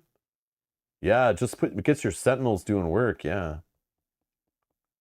Or Chewie, yeah. Chewie has the high ground. Yeah. Any legendary foil drop? I don't even think we've seen a single legendary, to be honest. Yeah. I don't think I got a good box, but we'll see. I feel not. I don't think I've opened a legendary yet, unless I brain farted and totally missed it. But subjugating starfighter. But again, I've been going super slow, so yeah, I apologize. We're just hanging out live. I don't expect anyone to watch this later. I'm sorry. It's not the fastest unboxing, but there are a lot of those on the internet. I remember like in set 1, like there's like freaking 8-minute unboxing videos like all over the place. So like if you just want to see people crack cards really fast, it's like 35 billion channels that just like copy each other and like even speak the same way and do the same thing. That's not what I'm doing. Not what I'm here for. We're just hanging out live. Grim Resolve. Oh, here you go. Attack with a non-leader unit. It gains grit for the attack. Okay. Encouraging leadership. Give each friendly unit +1/+1 for the phase. Guarding the way. Hyperspace. Hotshot viewing. We've seen all these. Okay, another. Oh, I got now 2 Kashyyyk defenders. Oh, here we go. Asajj is the uncommon, eh? Looks very different when it's not, you know, silver foil, black and white card. On attack, if you attack with another separatist unit this phase, this unit gets +3/+0 for the phase. Yeah, see, this is exactly what I need. More like reasonably priced force units to play in my red villain force deck. Yes, yes. Some force lightning going, right? Yeah, awesome. It's only uncommon though. I didn't expect that. I didn't even realize that she was uncommon. Sword and shield maneuver. Give each friendly trooper unit raid 1 for the phase. Give each friendly Jedi unit sentinel for the phase. Mark says, don't apologize. I couldn't make it if you just rushed through the box. Mark, I was trying to go slow until you got here. I was trying to kill time. Finally, you're here. I can go at normal speed again. No, I'm just joking. Yeah, yeah. Sword and shield maneuver. Give each friendly trooper unit raid 1 for the phase. Give each friendly Jedi unit sentinel for the phase. Okay. Okay. So you want some troopers and Jedis together in the same deck, I guess. Oh, hello. Yes, all right. First rare I'm excited about. Count Dooku. What does he do? 8 cost. What the frig? Oh, exploit. Yeah, see, force, more force. Yes, that's what I need. Yes. I may not win a lot of tournaments, but I have been looking forward to playing like a more force synergistic deck. When I first got into the game, I was like, I wanted to do it, and then you find out like, there's not enough cards. And now here they come. Yes, that's what I want. Overwhelm.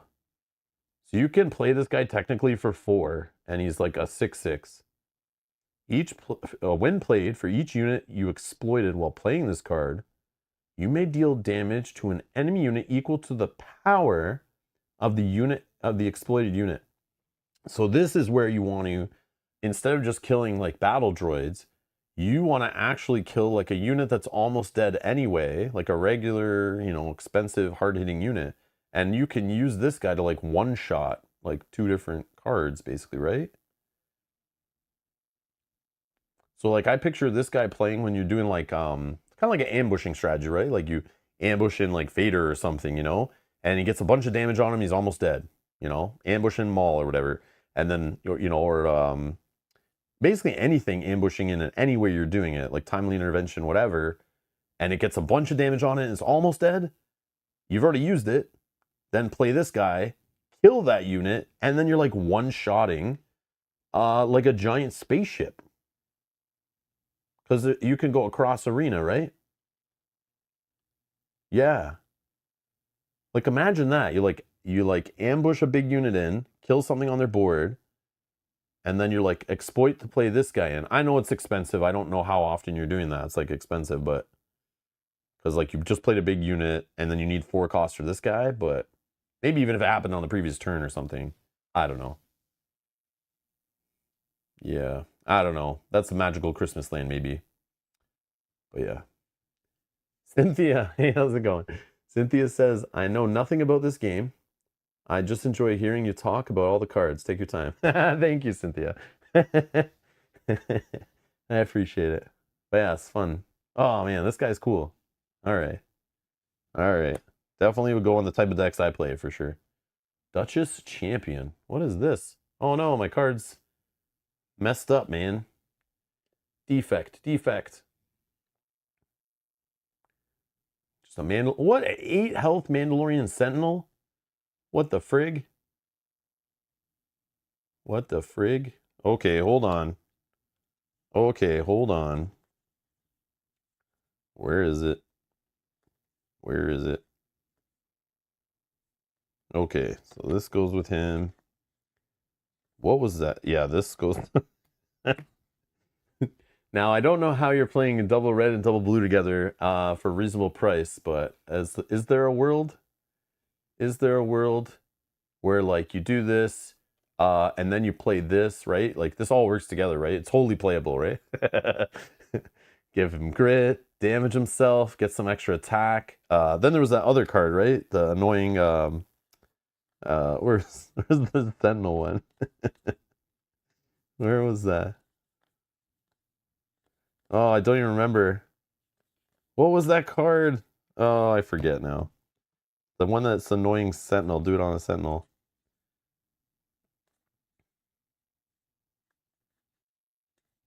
Oh, that was the rare. It was the rare, right? Yeah, this one. I have high ground. Yeah, I have the high ground. So you play this with this guy. Yeah, these go together for real. I was just joking about the other two, but these two. So I play this guy. Only costs 4 costs. Obviously, you have to do a double blue deck, or maybe even play 6 for him.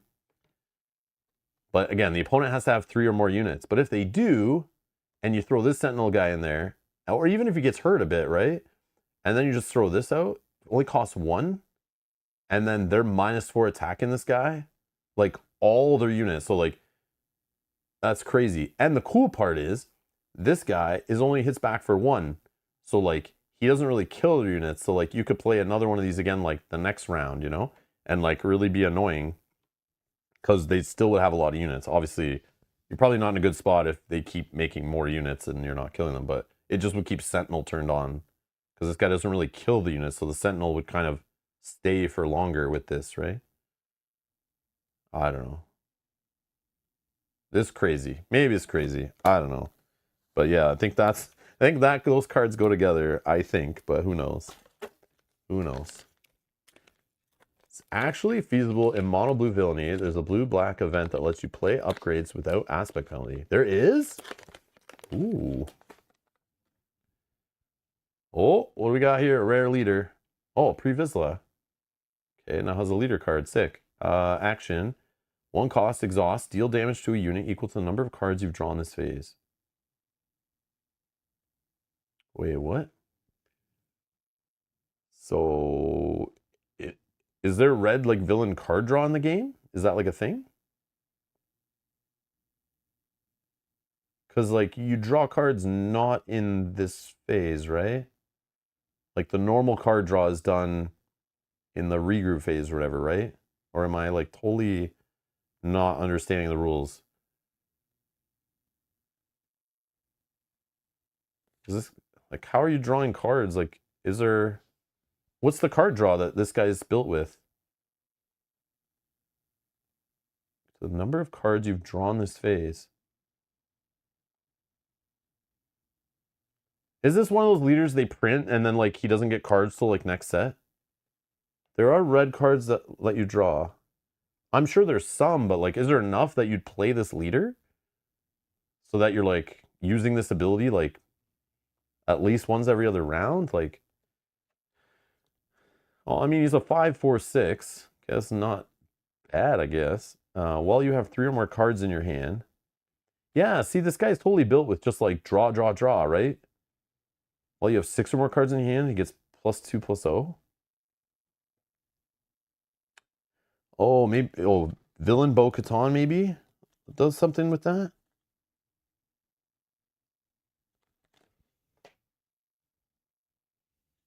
While you control another Mandalorian unit, this unit gains overwhelm. I mean, yeah, they go together, yeah, but like, how is she drawing him cards though? That's the problem. I don't know. Maybe there's stuff in the set I'm not remembering in the game. I don't know.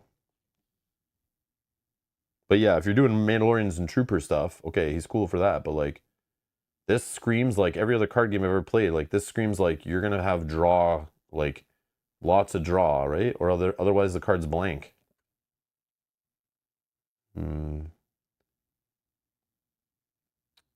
Suns leader, maybe? Yeah, maybe. I don't know. I don't know. But again, I haven't seen the whole set. I don't know. Maybe I'm being dumb and I'm just trying to think like. There is like red events, right, that let you draw cards. I feel like in the older sets, I just don't think they're played very often, right? But maybe that's what they're building it for. Oh, here we go. We got Anakin. He was such a nice boy. Whatever happened to him? Action. Exhaust this card. Deal 2 damage to your base. Whoa, a little reckless, buddy. What it takes to win. Hurt your own base. Then attack with a unit. If it's attacking a unit, it gets +2, +0 for the attack.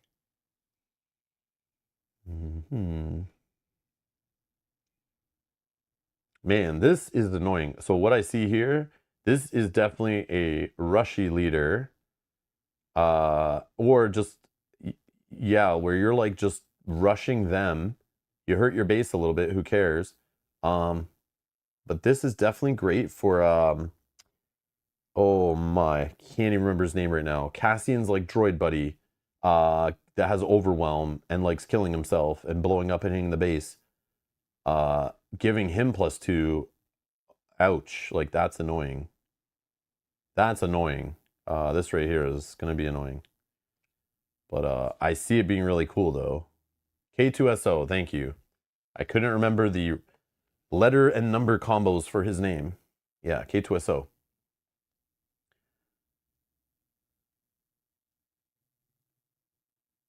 Anakin, overwhelm.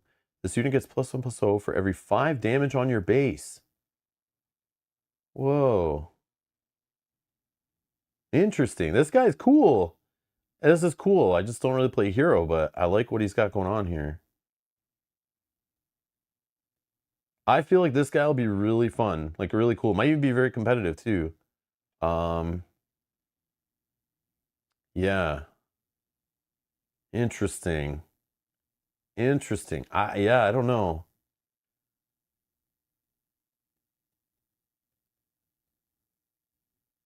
Interesting. Yeah, that's a cool leader. That's a cool leader. I don't know. I don't know. That's a cool leader. I like it. Level 1313, 1313, Coruscant. Oh, get out of here. I have like 400 of these. Why am I seeing this card again? I don't want to see this card again. I know why I see it, but it's like, whoa, what are these guys doing? Batch Brothers. They're up to no good, I can tell. When played, create a clone trooper token. Okay. Oh, more resupplies. Perfect. That looks cool. Hyperspace. Okay, we've seen these already. Manufactured soldiers. Choose one. Create 2 clone trooper tokens, or create 3 battle droid tokens. Huh. Huh. Man, green villain. Yeah, double green villain. I don't know, man. I think that's where I'm going to play my battle droid deck. I don't know. I don't know if that's good, but that's cool. It just sucks because this is like a great cost for the clone troopers, but the same generic cost for the droids. So like, if you're trying to be efficient, like, and get the most bang for your buck, you should only be really using this to make clone troopers. But if you're going exploit crazy out of double green villain, in my mind, like this 3 battle droid token stuff is really cool.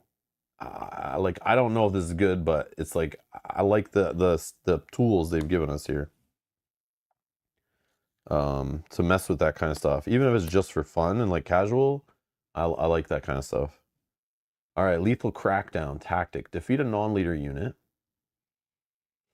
Deal damage to your base equal to that unit's power. Defeat a non-leader unit. Deal damage to your base equal to that unit's power. I don't know, man.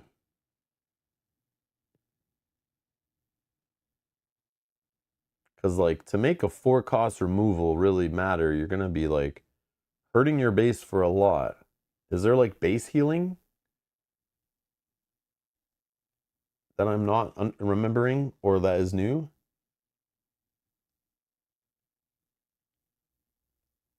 Or it's just you're so in control?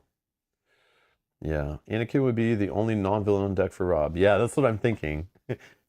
Oh, restore. Duh. Restore. Sorry. Yeah, thank you. I'm being an idiot. I'm being an idiot. We've seen already tons of restore cards.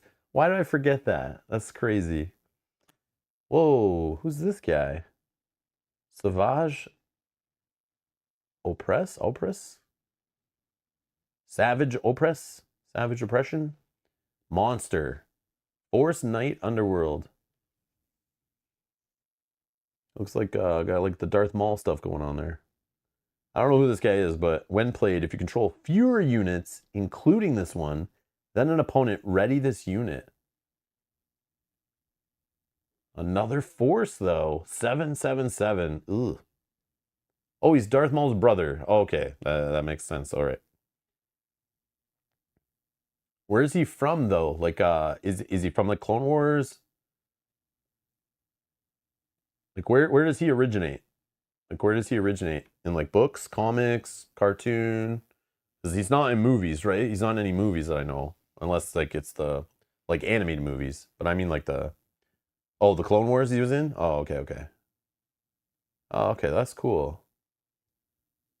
The Clone Wars CGI. Yeah, see, I have never watched it. Like, I can't. I don't think I ever will, unfortunately. But like maybe with like some of the new Disney stuff, like maybe they'll make some shows with these kind of guys in them too, like some live action stuff with some of these cool characters that everyone has these like nostalgic ties to from like these old cartoons that haven't aged very well in my opinion. But I like the way they've brought some of like the Rebel stuff into live action and things like so yeah, maybe we see this guy if he hasn't already been. Like I haven't watched Ahsoka yet. So I don't know, but yeah, that's cool. He's just uncommon. Okay. Consolidation of power. All right, what do we got here? Choose any number of friendly units. You may play a unit from your hand if it costs less than or equal to the combined power of the Holy Paragraph Batman. Choose any number of friendly units, okay? You may play a unit from your hand if it costs less than or equal to the combined power of the chosen units for free. Yeah, it's not free, Batman. We got freaking 6 cost here. Then defeat the chosen units. What the hell? So you're basically like exploiting some units you have to play a unit, but instead of using like some kind of cost thing, you're using like their power to be the payment.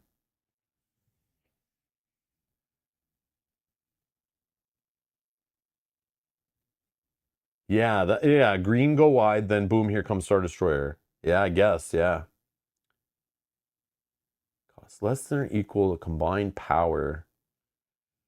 Yeah, I guess so, right? Yeah. Oh, the 1 cost Death Star Stormtrooper. Yeah, okay, okay. Yeah, shoot, you're right. 1 cost, they're like 3 power, right? Okay, all right. I'm in. I'm sold. All right, you guys got me. All right, I'm sold. But keeping those units on the board though, that's never gonna happen. That's the problem. Those units die so fast. So like having units like that stick for long enough to time this for 6 resources. Oh, the B1 unit. Yeah, he's 5, right? We've seen him a couple times. And how much was he? He's like a 2 cost, right? Or was it 3? It was 3, I think. Where is he? Oh, he's 3. 3 for a 5/2. Okay, and it's up to 3, right? Yeah, any number of friendly. Oh, any number of friendly. So if you had like 4 or 5 droids out and like this guy, you know, like or token units, I should say. Okay, it's any number. Why in my head I'm thinking it's like max 3 units. Okay, this card is awesome, I think. But again, situational. When people know you have it, you gotta like trying to get that to line up. And then again, there's still the problem of, just like exploit, if you're removing stuff from your board and playing 1 giant unit, and then the opponent has the answer for removal for it, and 1 card, that feels so bad. But if you're killing smaller units that were cheap, were gonna die anyway, Yeah, maybe. I don't know. But yeah, definitely go wide to protect yourself from that. But yeah, that's a cool card. Oh, look at this. I mean, that's just a common, but I mean, the foil, like I said, like foil with like space or snow backgrounds are my favorite. And then like anytime you have lights, like lightsabers, lasers, yeah, that looks awesome actually. If this was hyperspace, holy. Yeah, that's a nice looking card. That's cool. Yeah, anyone with power higher than cost. Yeah, you're basically getting a discount, sort of, but not really because you have to remember you're paying a card +6 to do that, and you're defeating things that you've played. Have you got the value out of those things you played? You know, like there's also action cost to that, right? You took actions to play those things, which let your opponents do other things, maybe gave initiative up because you're playing extra things and taking too many actions, and then you don't get the value out of those units, and then you just destroy them and replace them. You got to remember this needs to be a card in your deck. That's a cost. This is a cost. Then removing those units, and if those units didn't do some work already, then there is like an extra cost there if you think about it. So yeah, it's just like I'm sure there'll be some busted stuff with it, but yeah, it's still a cool card. But yeah, definitely that's a deck builder, like situational kind of fun card that somebody will break, I think. Yeah. Like you can lane dodge with this card too, right? That's the cool part too. Like lane dodging could be fun with that. Where like you're having trouble in one arena, they think you're going one way, and then boom, yeah, you drop a ship in or a big ground unit. Okay, we don't need to look at more Anakins, but okay. Try to rip through. Oh, I don't think I've seen this card yet. It's crazy. It's some commons I have not seen still. What the hell? Get out of here with this reprints. Another one. Stop it.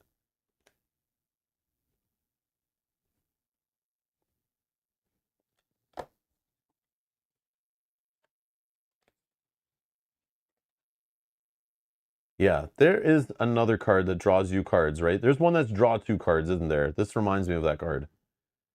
So you have to play these kind of draw events. There we go. There we go. Yeah, there is other ones like this in the game. I just don't remember them because I don't play them. I've never played them really. But I know there's another card like this. I think it draws 2 cards or something for like 4. Right? Or am I making that up? I might be making that up. Okay. All right.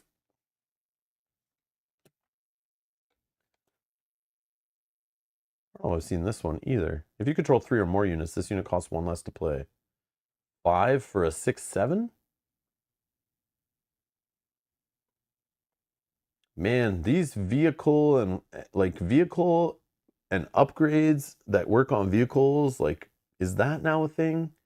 Because I remember in like set 1 there was like an upgrade that went on a vehicle. But there wasn't like a lot of vehicles like you always put on a space unit. And now like there's like tons of ground vehicles too, right? Bloodsport? Is that Van Damme there? Deal 2 damage to each ground unit. All right, here's the removal for the go wide. Ah, that's cool. That's cool. Oh, how many battle droids you got out there? I feel like you might be about to exploit something. Let me just blow them up for 3. Damn it. All right, maybe my battle droid deck isn't going to be a thing. Never mind. That's Obi-Wan with... I know, I was just kidding. I was just kidding.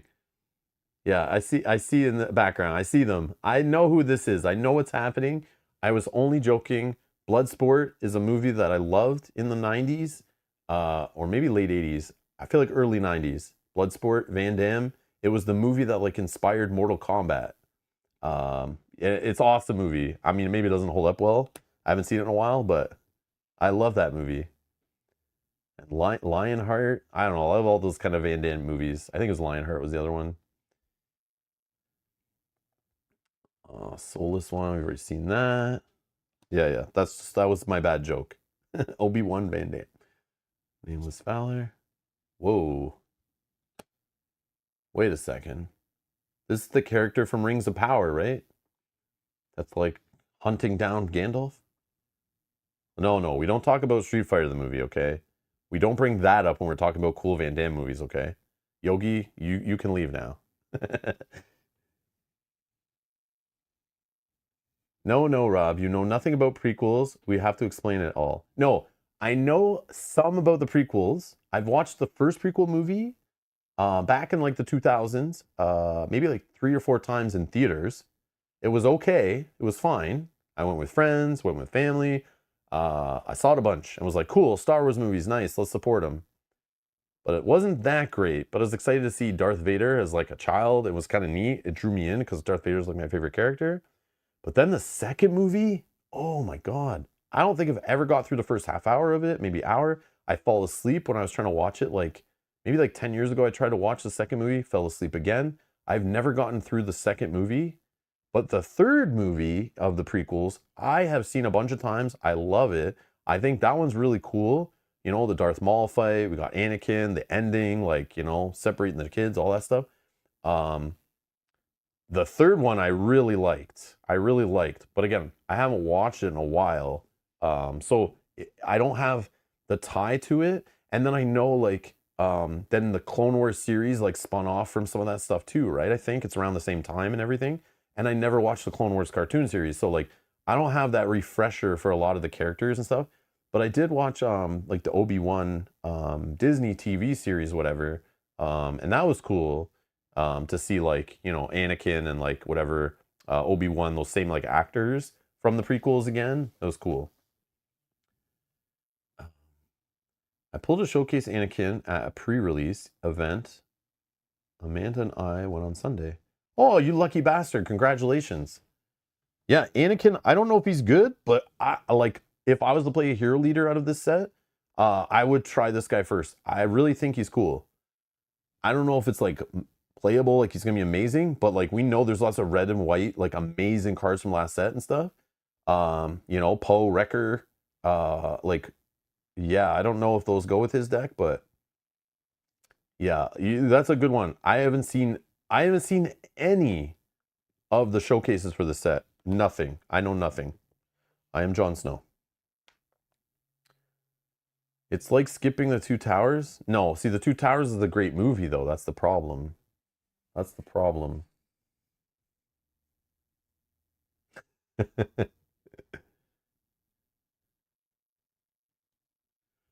All right. Slime more. Take control of an enemy token unit and ready it. At the start of the regroup phase, that token's unit's owner takes control of it. Start of the regroup phase, that token's unit. Yeah, I guess that's cool. I don't know. It's the whole like yellow theme of like borrowing your units just for a minute. You'll get it back later. But like borrowing it, then killing it for exploit is what I would want to do. Whoa, what the heck is this?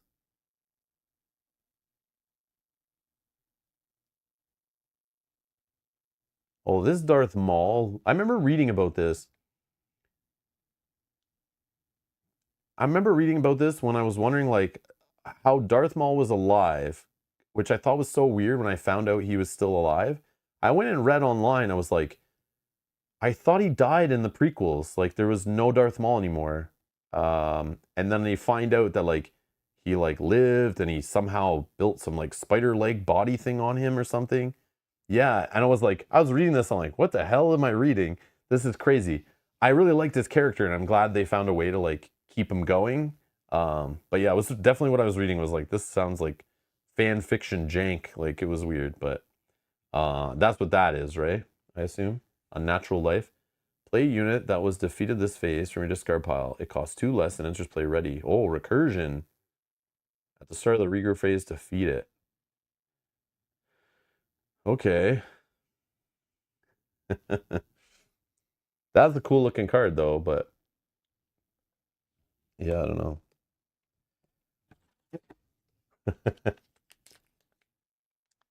Oh, someone made a deck with Anakin at the event and it was pretty good. Oh, like in like a pre-release? Yeah, I love seeing what people come up with at pre-releases, like putting cards together. Oh, here we go. We got some malt. Nice, nice. Attack with a unit against overwhelm for this attack. Yes. Force and Underworld. 666, you say? Looks like the devil. All right. Overwhelm. Each other friendly unit gains overwhelm. Hmm. Hmm.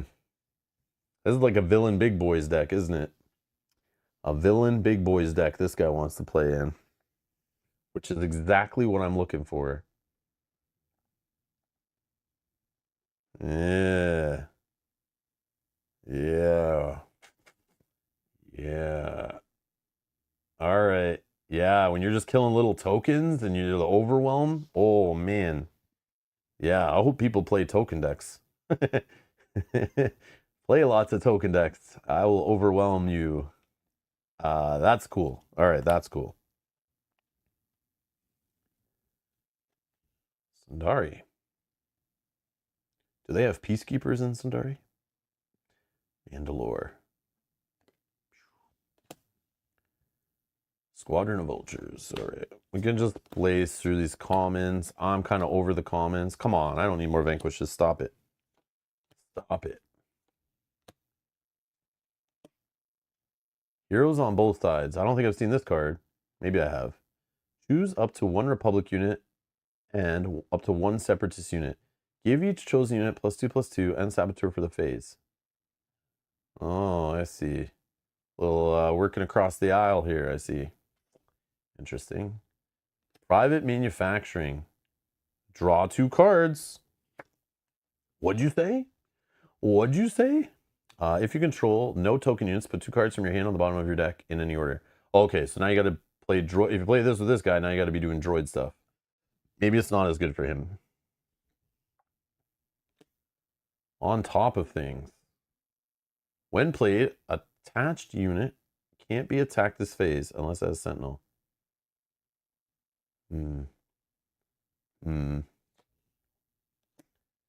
Mana Guard Wing Leader. Action. Attack with a droid unit, then attack with another droid unit. Use this ability only once each round. With a droid unit, then attack with another droid unit. That's kind of neat. Like an action on here that's not like an on attack. I think it's really neat. Again, like go wide, extra droids. And it doesn't even have to be like you know, it could be ground unit. And then you have this in space, so they have to answer it. It's like a little, like kind of a rush, kind of Leia with droids kind of thing. Unmasking the conspiracy. Discard a card from your hand. If you do, look at an opponent's hand and discard a card from it. Oh no. Oh no. Oh no. Can I see your hand, please? I need to put your super laser blast in your discard pile. Thanks. So discarding a card from your hand, and then we've seen some recursion.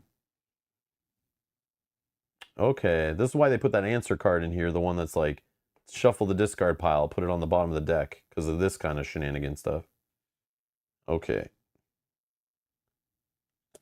It's a cool rare. What? Zero the Hut? Zyro the Hut? Colorful Schemer? Well, yeah, it's colorful because it's foil. Underworld in the Hut. Oh, Hut's the thing now? When played, for each opponent, you may exhaust a unit that player controls. Twin Suns. On attack. For each opponent, you may exhaust a resource that player controls. Oh, this this can be fun in Twin Suns. Oh man. Oh, you get the whole table hating you. Oh man, that's a cool card though.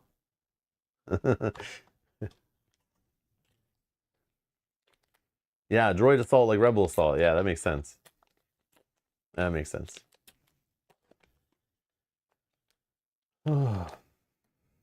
Padme. Hyperspace. Sure, whatever. I don't know. I don't really care about hyperspace leaders that much. The Nest.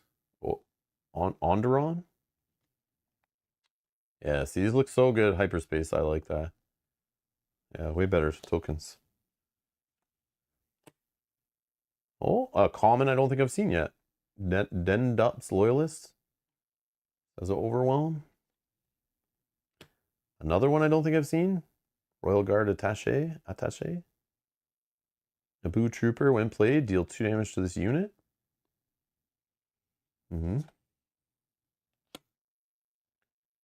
Encouraging Leadership. Give each friendly unit +1/+1 for this phase.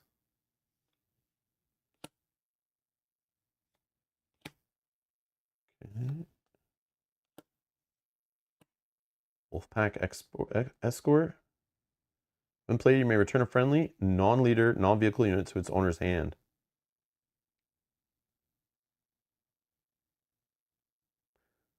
That's annoying. No, it's friendly only, though. So it's not that bad. It's like there's another one that does this too, isn't there? That's just like yellow, right? But again, like, yeah. Oh, it's optional too, right? Yeah, it's optional. Okay, it's not as bad. But again, it could be, you could build your deck around it and do some nutty stuff, right? Even just bouncing back something that has tons of damage on it. Or like a negative attachment, right? Negative upgrade, I should say. Negative upgrade. They're called upgrades, Rob. Political pressure. Choose an opponent. They discard a random card from their hand. If they don't, create 2 battle droid tokens.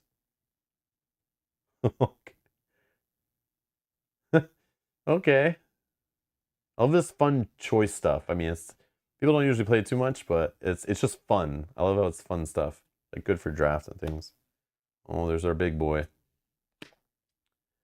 Clone Cohort.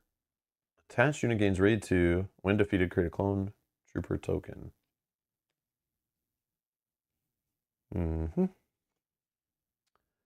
Tactical Droid Commander. Exploit 2. When you play another Separatist unit, you may exhaust a unit that costs the same as or less than the played unit. Okay. Here's our rare. 8 cost tactic guerrilla insurgency. Each player defeats a resource they control and discards 2 cards from their hand. Deal 4 damage to each ground unit. What the heck? This is like just pure chaos. Each player, so including you, defeats a resource you control. So me, I want to defeat something in my resource row, a big unit that I'm going to play like Palpatine's Return on, right? Defeat that resource, put it in my discard pile. The only problem is hurting my resources, though. And you discard 2 cards from my hand, so then I can seed even more stuff in there. So like Kylo's Tie Silencer, put that in there. And then, but again, I won't have the money to play that, so that's not going to work. And then deal 4 damage to each ground unit.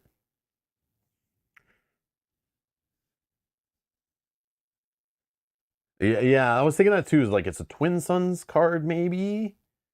It's just chaos. Like it's pure chaos, right? Yeah, they're definitely getting ready for Twin Suns, I think. They're definitely set 4 is going to be Twin Suns, I think. And you're going to see like all these cards all of a sudden that we're like laughing at and they're kind of nutty. All of a sudden like you're putting them in your decks or they're coming in the pre-built decks or they'll reprint them in the future for that. Interesting. Not really happy with my rares today too much. We got our first legendary and it's not in the rare slot. Resolute. Hyperspace foil legendary. There we go. So I'm assuming it's like Anakin ship or something. Resolute. 10 cost, 8/8. This unit costs 1 less to play for every 5 damage on your base. Yeah, 100% goes exactly with Anakin.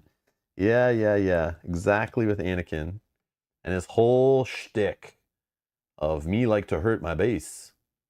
When played on attack, deal 2 damage to an enemy unit and each other enemy unit with the same name as that unit.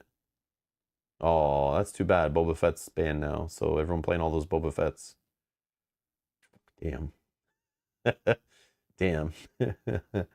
Although the armor would have just prevented that a little bit anyway, but that's a cool looking card. Wow.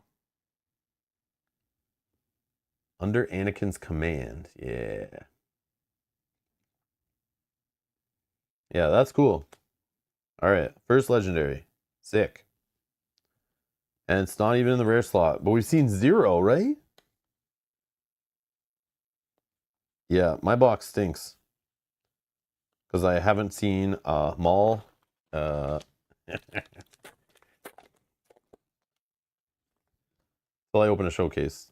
Not this Mall. Unit Mall I need. Unit Mall. I don't want that one. Tipoca City? Tipoca? Tipica? Tipica? Tipica?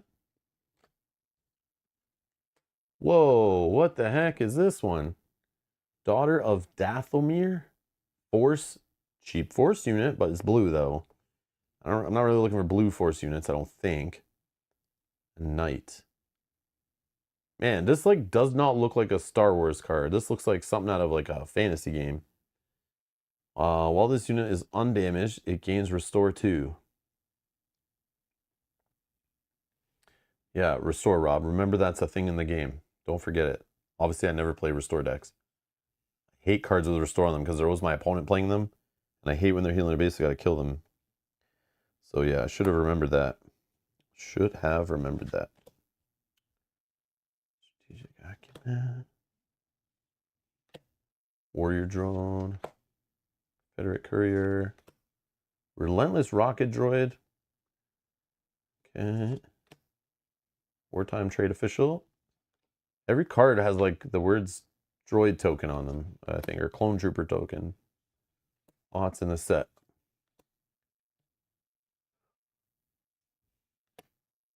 Jesse. Hard Fighting Patriot. 3/4/4. Republic Clone Trooper. Raid 1. When played, an opponent creates 2 battle droid tokens?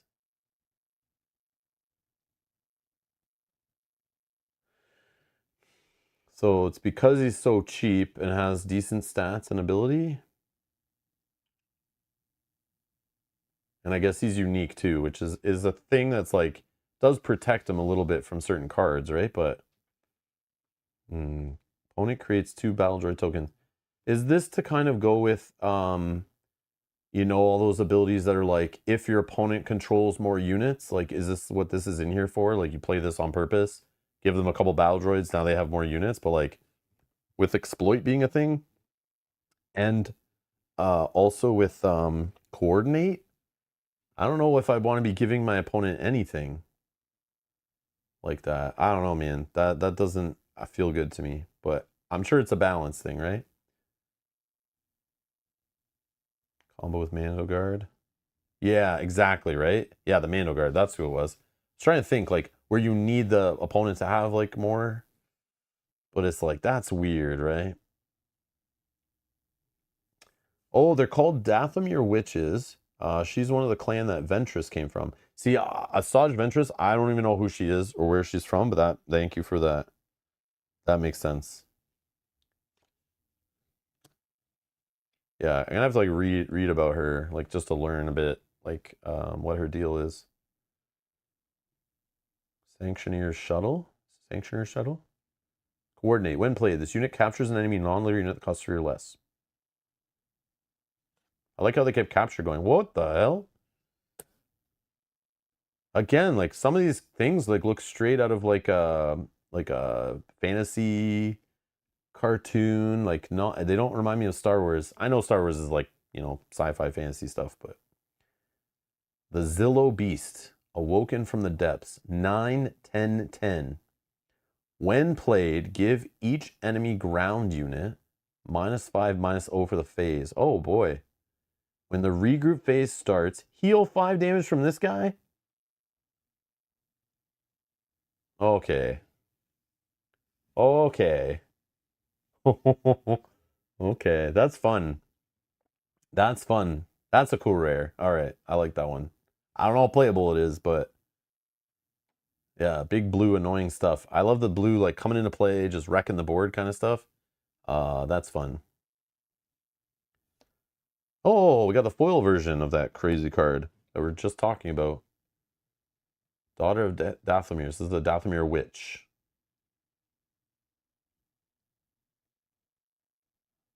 That's cool. It regenerates like Godzilla. It was a creature that behaved a lot like Godzilla in the CGI series. Oh, okay.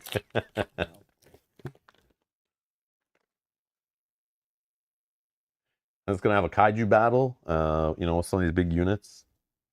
It should be fun. Count Dooku. Action. Play a separatist card from your hand. It gains exploit 1. Okay. Okay. Okay, I see. 759. Ooh, boy. Overwhelm. On attack, the next separatist card you play this phase gains exploit 3. Oh yeah, I know it can stack, yeah. Anything that has a number in this game, a keyword with a number, stacks. That's like the easy way to remember it. I like the way in this game, there's just like, if it has a number, it stacks. If it doesn't have a number, it doesn't stack. I love the way they like simplified that right from the foundation of design in the game. Hopefully they never go away from that, but yeah, I like the way that's easy to remember. Thank you, Han. Yeah, I definitely know. I definitely know. So if you have some of this already, like, what was the one I had exploit 2 on? The Doku, right? Yeah, you can play unit Doku, right? And then get him out for like even for like quote unquote free.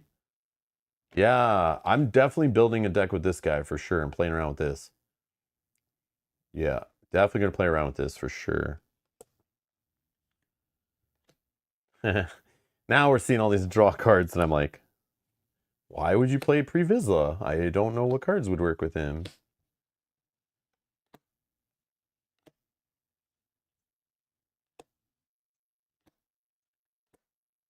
Squad support. Oh, look, they're playing laser tag. Attached to a non-leader unit. Attached unit gains. This unit gains +1/+1 for each trooper you control. Hello there. I can even hear him. I can hear Ewan McGregor saying it. Choose a unit that enter play this phase. It gets -4/-4 for this phase. Hmm. Hmm. That's kind of cool, like removal, kind of, you know, like I like that stuff. It's like specific to like blue, the way they work with like reducing stats, and I like that. That's cool. Oh man, my voice is getting messed up. My throat, I don't know. I need a drink.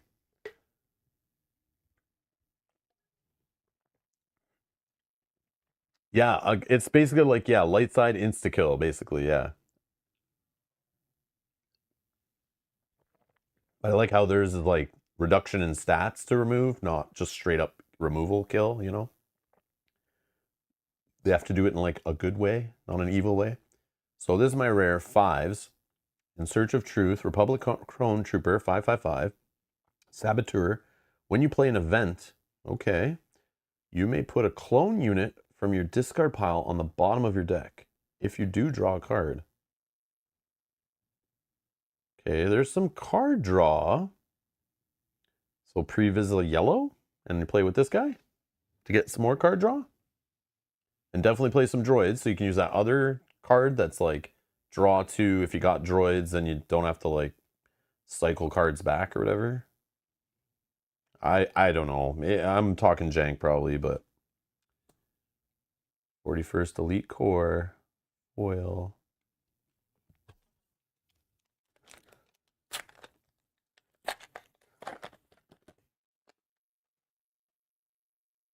Oh, Hyperspace Yoda. That's cool. He's gonna be fun. Like I think he'll be a good leader. Like like a good you'll see him in tournaments and stuff, like I think. I think. I could be wrong, but I think so. I mean, even with the 7, like I still think so. Yeah. I could be wrong though. I just know people like Yoda too. Kind of like you saw lots of Luke decks get played, and like he wasn't like the best deck, but like people just love Luke, right? Just like I play Vader decks probably when I shouldn't be playing Vader sometimes, but I just love Vader.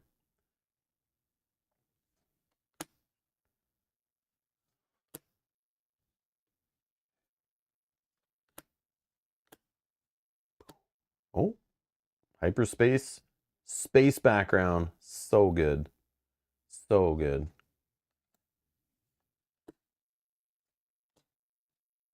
Trolling AAT. Nice Sentinel. Echo. This is our second Echo, right? We had an Echo in set 2, I think, right? Coordinate. This unit gets +2/+2. Okay. Public. Yeah, he was a clone in the second one. In set 2, we had a few clones, I remember. There was like 3 of them, right? There was that, there was one that looked like a kid, which I totally forget the name. I think Echo was one, and there was something else. And that's how you knew, like, okay, they're teasing, like, next set stuff, right, with the clone synergy stuff.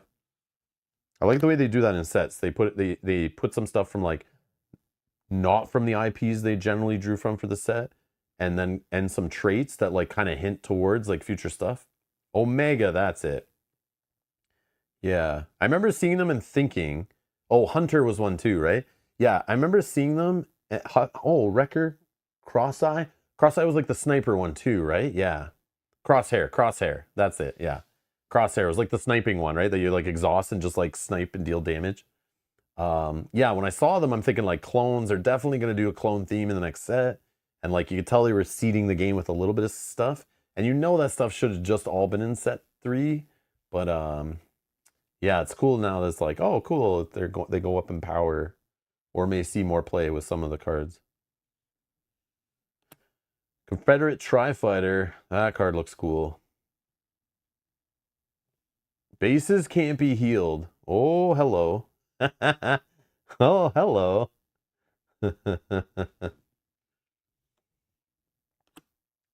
Sand Hill, chairman of the banking clan. Who is this guy, and why is he my rare? 6/3/7, exploit 3.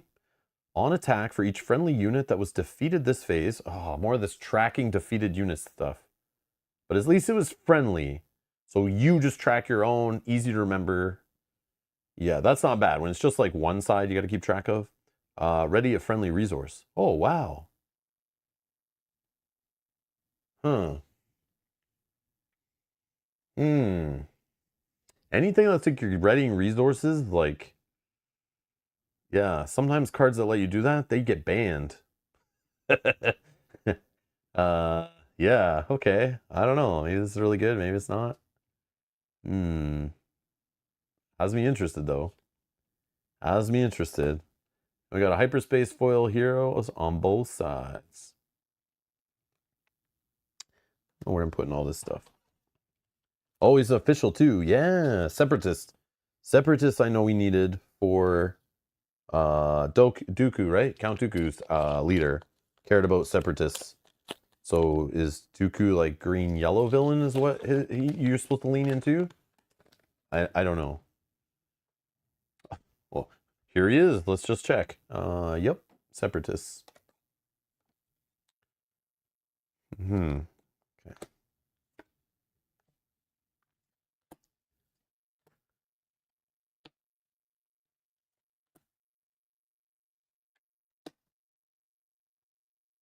Public Tactical Officer. Some of these I'm like, did I see them already or not? Like, I think I didn't, but Favorable Delegate? I don't think I've seen this common either. Oh, I'm still seeing comments for like the first time. When played, draw a card. More yellow card draw. When defeated, discard a card from your hand.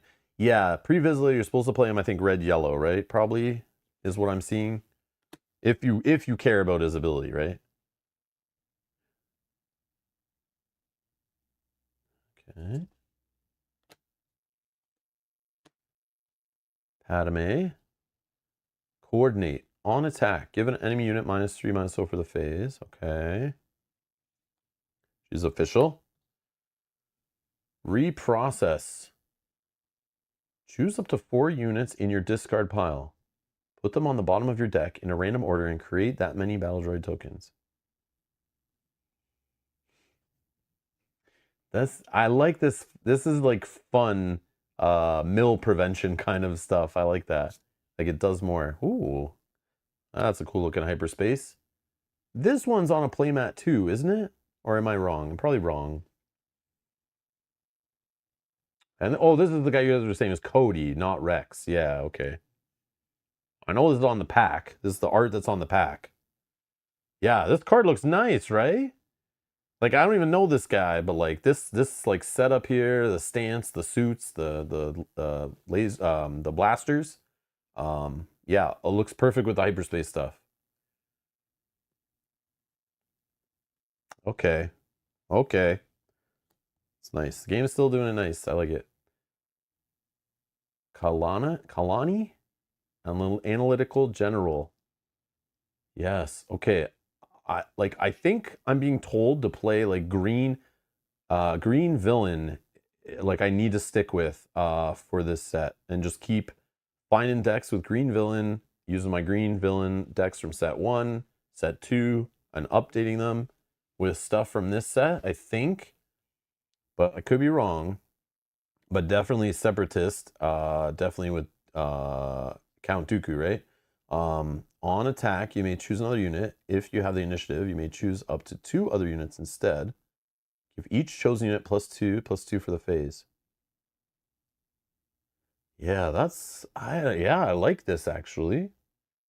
It's just like very like nice, like just buffing units. If you have some overwhelm stuff going on.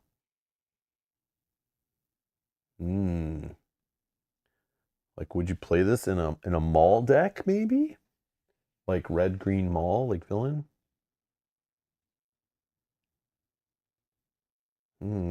I like it. I like this. I don't know if it's good, but like with the exploit stuff, I kind of see like a 6 cost. You get this guy out kind of early, and even like just buffing your earlier units you played to make them more annoying. That would not be too shabby. Oh, with ECL, yes.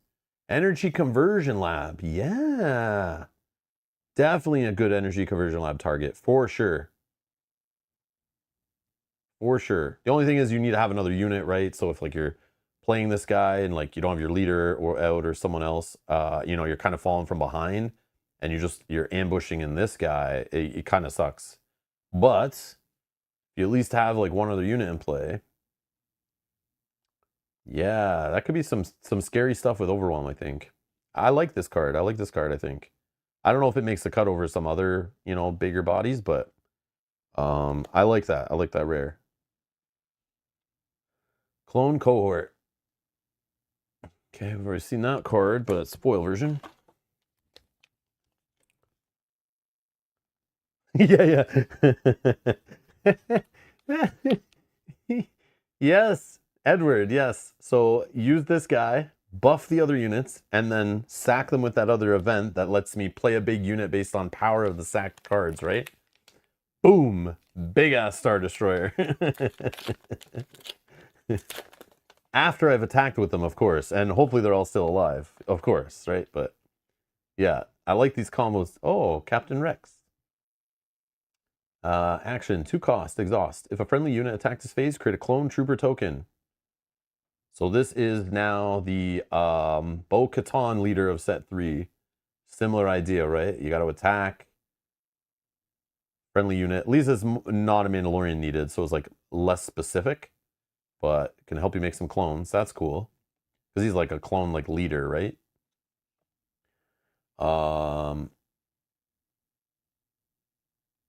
When deployed, create a clone trooper token. Each other friendly trooper, oh, not even clone troopers. Each other friendly trooper gets an extra health. Huh. Yeah, I don't know. 5 and 2, 6. Eh. Only 2 attack?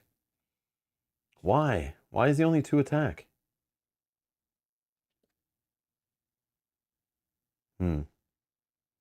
I guess like a balance thing probably, right? Because technically you're getting like a free 2/2 unit. So kind of it's like a 4/8, kind of for 5. Kind of. But then you're also giving an extra health. So it's kind of like a 4/9 for 5, kind of worth of stats. Oh, Trooper because he was on Endor when the troopers destroyed the shield generator. Rebel troopers. Oh, okay, okay. I can ramp with him and get him on turn 4. Yeah, okay. I'm sure he'll be good. Like, he seems cool.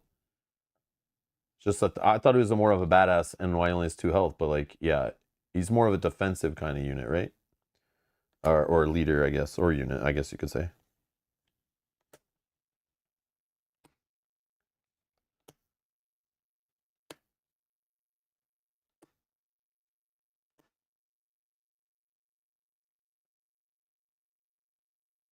Nice hyperspace, nice hyperspace.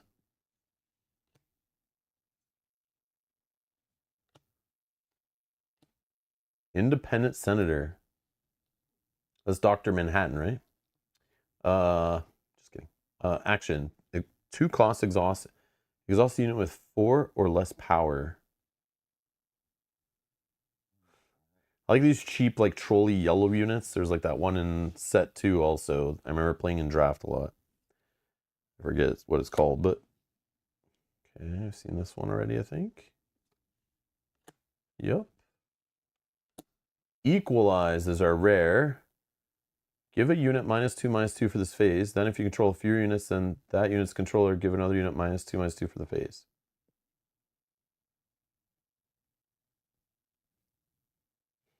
So this is more like, I need my opponent to have more units kind of stuff. Jesse, maybe? No, probably not. I don't know. Got Sabine in the art there. Hu Yang from the Wu-Tang. Jedi Droid. When played, choose another friendly unit while this unit is in play. The chosen unit gets +2/+2. I like this green buffing stuff. I like it. And it's a rare in our foil slot. That's good. Yeah, I like this buffing each other kind of shenanigans, right? I like it. And then using that other card when they all have extra power. Oh my god. We're making huge Star Destroyers. Oh, man. Yeah, that's a cool card. Way for blue Jedi decks to get rid of weenies. Yeah, that's true. That's true. 100%. So much weenie answer stuff in this set. But you have to when you're introducing all the token units, right? And going the go wide strategies.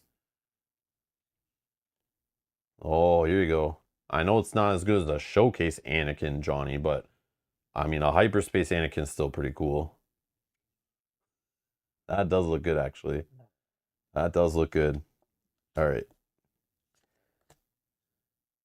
I've been stinged on the legendaries, eh? Like, this box is literally trash for legendaries so far. Like, I don't know if they changed set 3 how it's printed, but I don't know if the odds are different, but I literally have gotten 0 legendaries, I think, in the rare slot unless I goofed up. But I don't think I did. I only got 1 bonus legendary and I'm 0. And I only have 3 packs left after this. Yeah. I know I should be getting like 3-ish in the rare slot in a box. At least if it's like the other sets. I literally got a horrible box. That's sad. And I want to buy another one. Yeah, with bonus included, you should have around like 4-ish, maybe 5 if you're lucky kind of thing. But yeah, minimum 3. Like in a bad box, you should have 2 in the regular slots and then like 1 bonus if you're lucky. Or like not lucky, that's like a bad box, but you know. Oh, we got Clone Dive Troopers.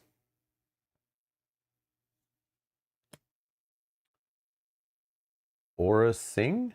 Underworld Bounty Hunters, 776, Overwhelm. When an enemy ground unit attacks your base, ready this unit. Oh! Oh, that's cool.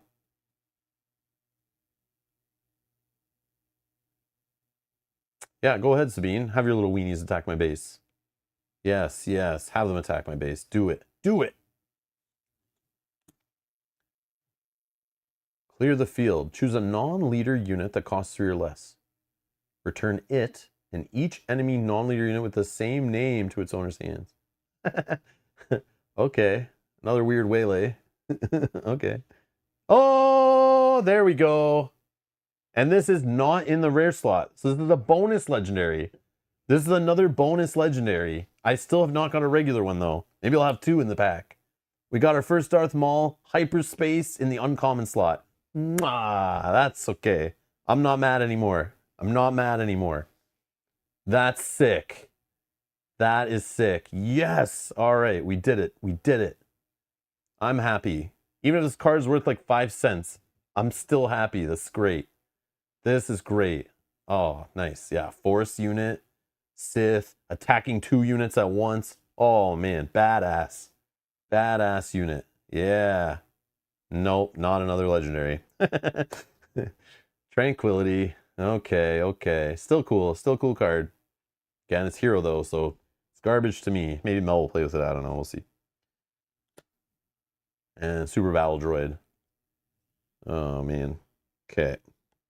That's our foil. I mean, that does look cool, foil. But, you know. Oh, man. All right. So as long as I get 3 legendaries, period, I won't be mad. But yes, those are 2 bonus legendaries. I've not got a regular, like, rare slot legendary yet. So, like, whoever was working at the factory packing boxes for set 3, you suck. Or whatever machine. Whatever droid was putting the boxes together. Oh, nice. I got Chancellor Palpatine. Look at this whack job. Okay. This is a leader that doesn't deploy, which I was wondering when they would do that. Where they make them so powerful or like, you know, so they don't deploy. But this one, instead of, it's like, might not be super powerful, but it's like, got 2 abilities, which is neat. And allows you to play like cards from villain and hero without paying the cost, kind of. This leader starts the game with this side face up, so he's good. Action, exhaust. If a friendly hero unit was defeated this phase, so you're like, you want your hero units to be defeated, which is kind of funny. Draw a card, heal 2 damage from your base, then flip the leader. And then he's Darth Sidious. Action, exhaust. If you played a villainy card this phase, so not destroy it, you want them in play. You want to build a villainous army. Create a clone trooper token. So it's a way to create a hero unit. So when you flip back, you have this guy to be destroyed to flip back, right? Deal 2 damage to each enemy base, then flip this leader. This is so cool. Like, I don't know if it's good. It might suck, but I cannot wait to see what people build with this and the crazy whack job decks that people come up with.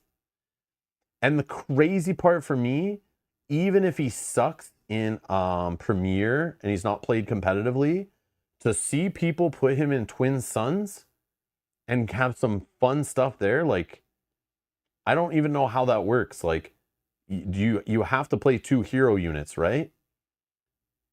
And then, so you're playing two hero leaders, I should say, right? Oh, thematically, this card is a huge win. Big time win. Oh, Minion, you already have a deck? Man, I'm so behind. I take a break from the game and, like, I forget what's even going on. You can share it.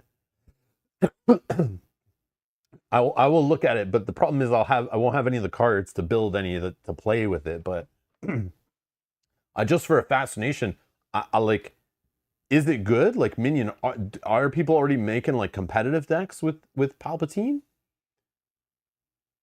Anakin and Palpatine? Yeah, yeah. Yeah, this is cool. I like this card. I like the way they've done this. This is really neat. I can't wait to see what they do with leaders, like, going forward, right?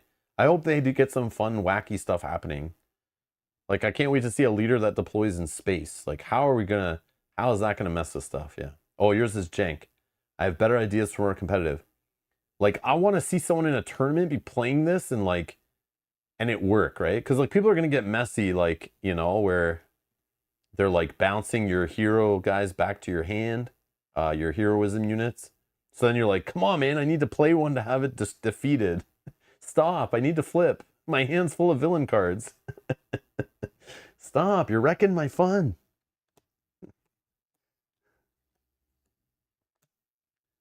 Okay, okay, let's rip through this stuff. We're almost done, guys. We're almost done. I'm so sorry. So sorry. Oh, I just went back hyperspace. Strategic acumen. Okay, okay. That's cool.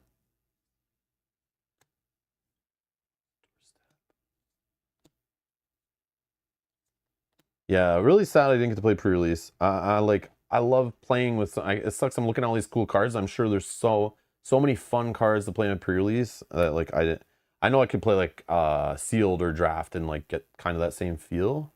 Which I do need to do that. I need to find some draft events. Oh, nice. I got my second Bo-Katan. Okay. I don't know if I'll be playing with her, but definitely the colors I'm looking for. Okay. And B1 security team. A Sentinel with 1 health? Come on, man. What are we doing here? All right. Second to last pack.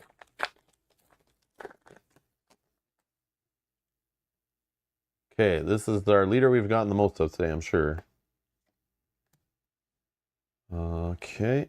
Let's just rip through the commons.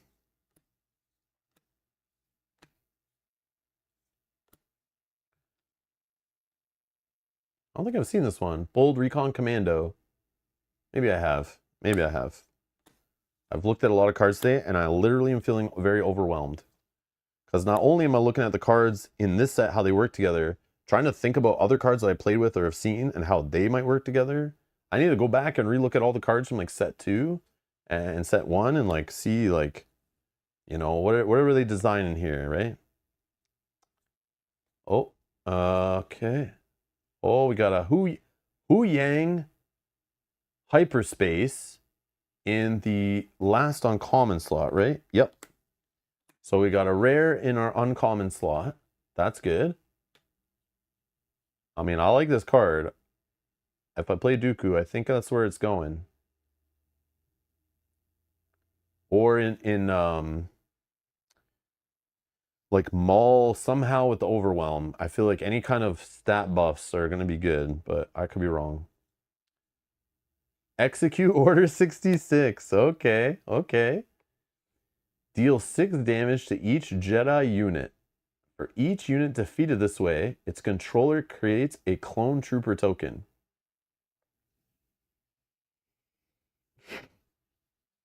Just wipe out the Jedis.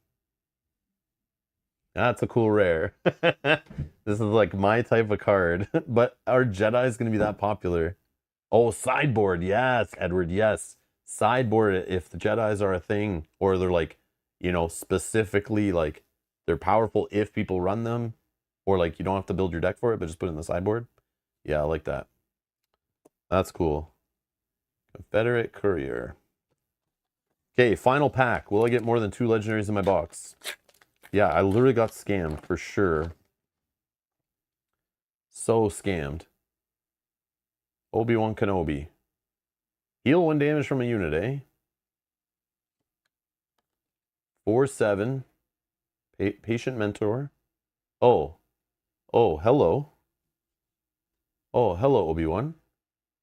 How are you today? Oh, he's got 7 health? What the hell? What the hell? What are they doing here? Sentinel. On attack, heal 1 damage from a unit, which could be himself. If you do, deal 1 damage to a different unit.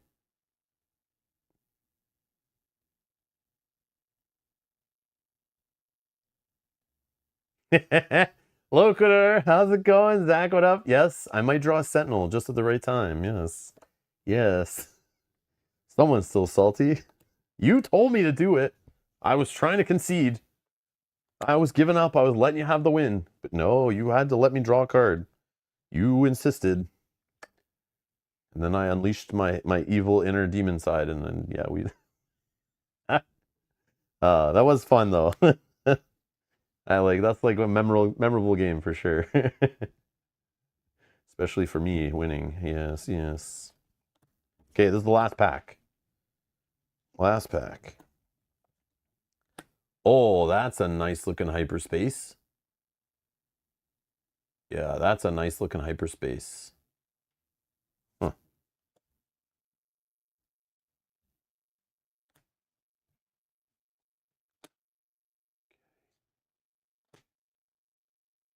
Steadfast Senator. Wait, so what's this? Battle Droid Legion 965. Separatist Droid Trooper, exploit 2. When defeated, create 3 Battle Droid tokens. Jesse, hyperspace.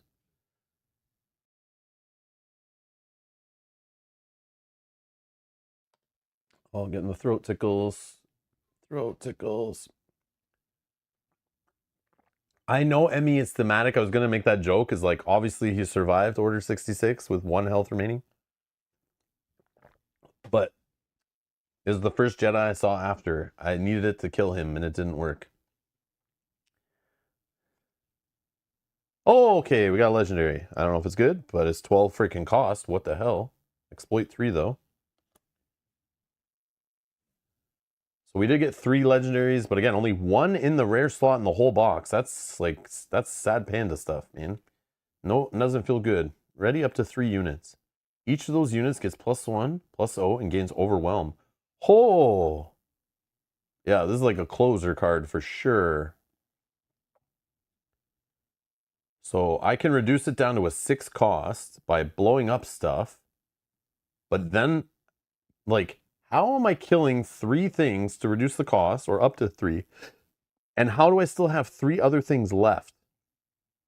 Like, I literally have to be, like, tokens coming out the wazoo everywhere? Like, I don't know how a board's getting that big that I have 6 things. Oh, but I can ready this, right? I can ready this, I think. Ready up to 3 units. Yeah, if this unit counts, so I technically need 5 other units in play. I kill 3 of them, reduce the cost of this, and then ready this one too. Oh, this isn't a unit, this is an event. Sorry guys, I'm so tired. This is an event, so I need 6 units in play. Yeah, why did I think this was a unit? I'm just looking at the art. It's an event. I'm being so dumb. I'm being so dumb. So wait, events can have exploit? Is this the first one we've seen like that?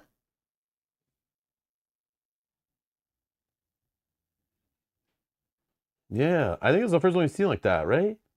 I'm trying to think, like exploit on an event. We've seen it on a ton of units. Ton of units. And does Doku, or Doku, Count Dooku say separatist cards or just units? Just units. Card. He says card. Okay, okay, okay, okay.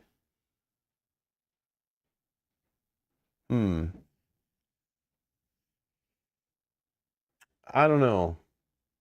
Yeah, I don't know. It's a lot. That's a lot.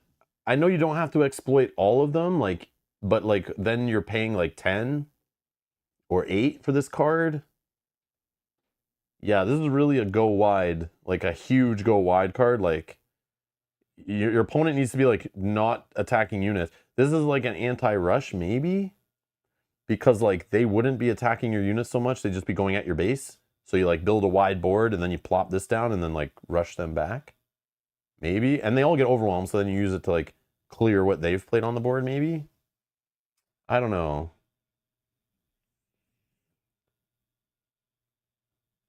But again, the problem is like you need units for this. And to destroy this. So like if Count Dooku on his leader side makes it exploit 6, like you still want 3 other units, like unless you have like one big unit you just really want to ready up +1, give overwhelm to like win the game, maybe that's what it's for. It's just destroying your weenies, readying one big juicy unit, and like overwhelm to win. Maybe that's the play, right? That's probably the play. I think this is like trying to make this ready 3 units is not what you're trying to do. I think you're really just trying to ready 1 or 2 and like exploit, do all the exploiting you can, you know? But it's fun, there's like a balance to it. Look at Invisible Hand in the starter set. Okay, I will.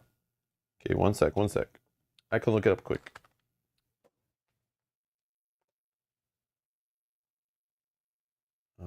Didn't find my mouse. Invisible Hand.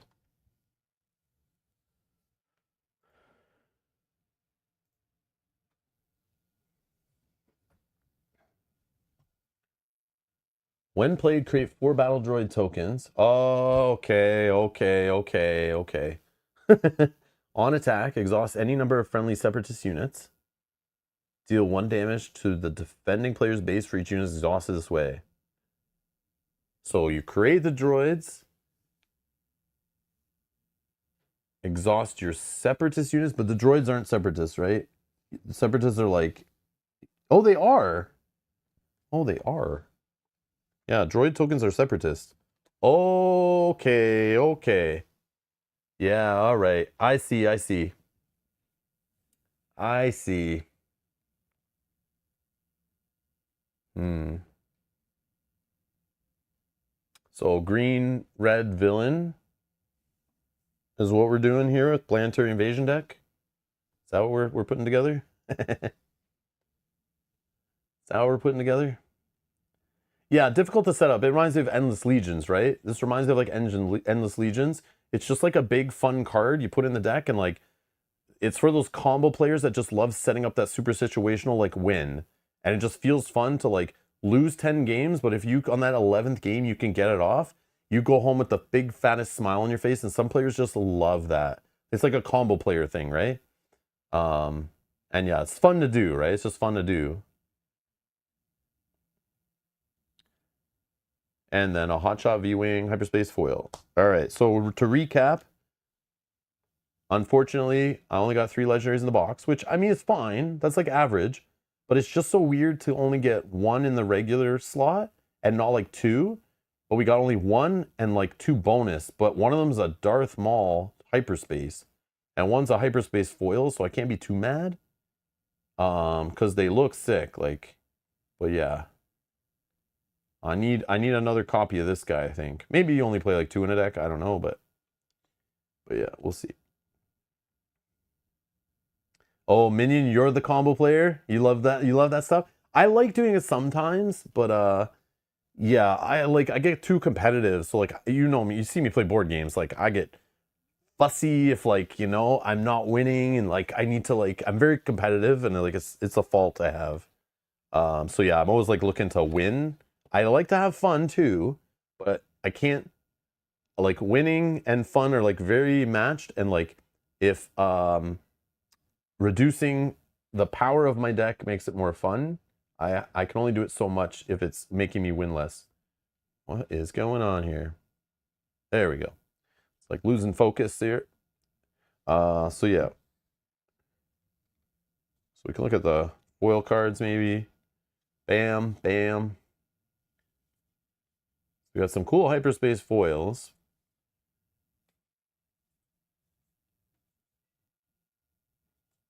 Yeah, that one looks awesome. I like that one a lot.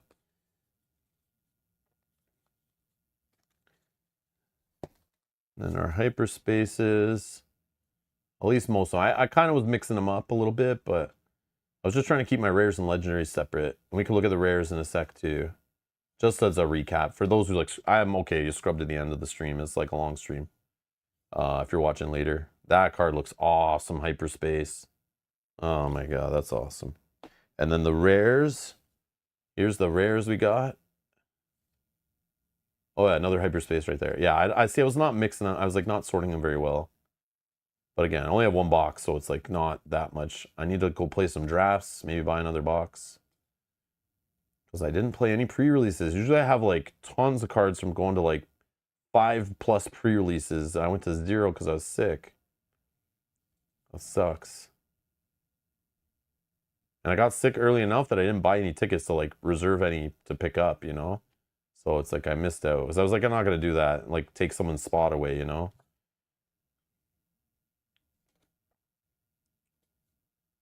But yeah, consolidation of power. There is something here, man. There is something there.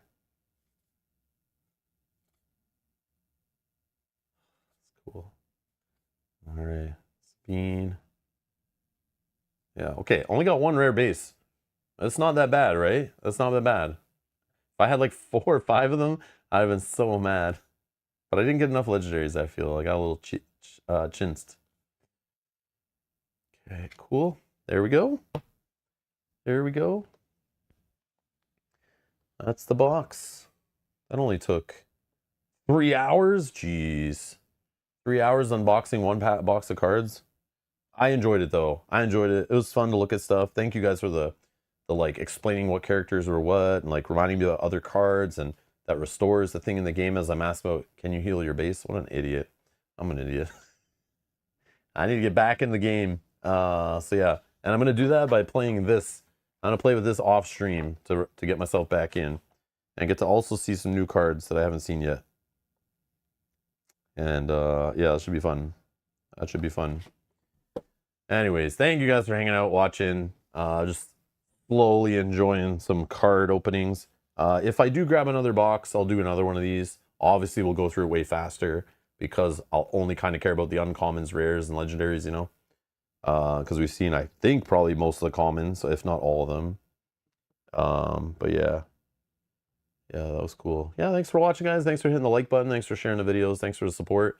Thanks to our patrons and YouTube members for supporting the channel, allowing me to buy paper packs of crack, fueling my addiction drug habit. I mean, supporting me playing Star Wars Unlimited is what I meant to say. Minion, thank you so much for supporting the stream for 20 months. You're welcome. Thank you so much. Thank you so much, guys. Enjoy the rest of your Friday. We'll be back tomorrow. We're playing, starting a campaign of, Fate Forge, Chronicles of Khan. I am so tired. I don't know what's going on. I need to rest. I hope I'm going to wear my voice out again. Anyways, thank you all for watching, and I'll see you in the next stream. Bye-bye.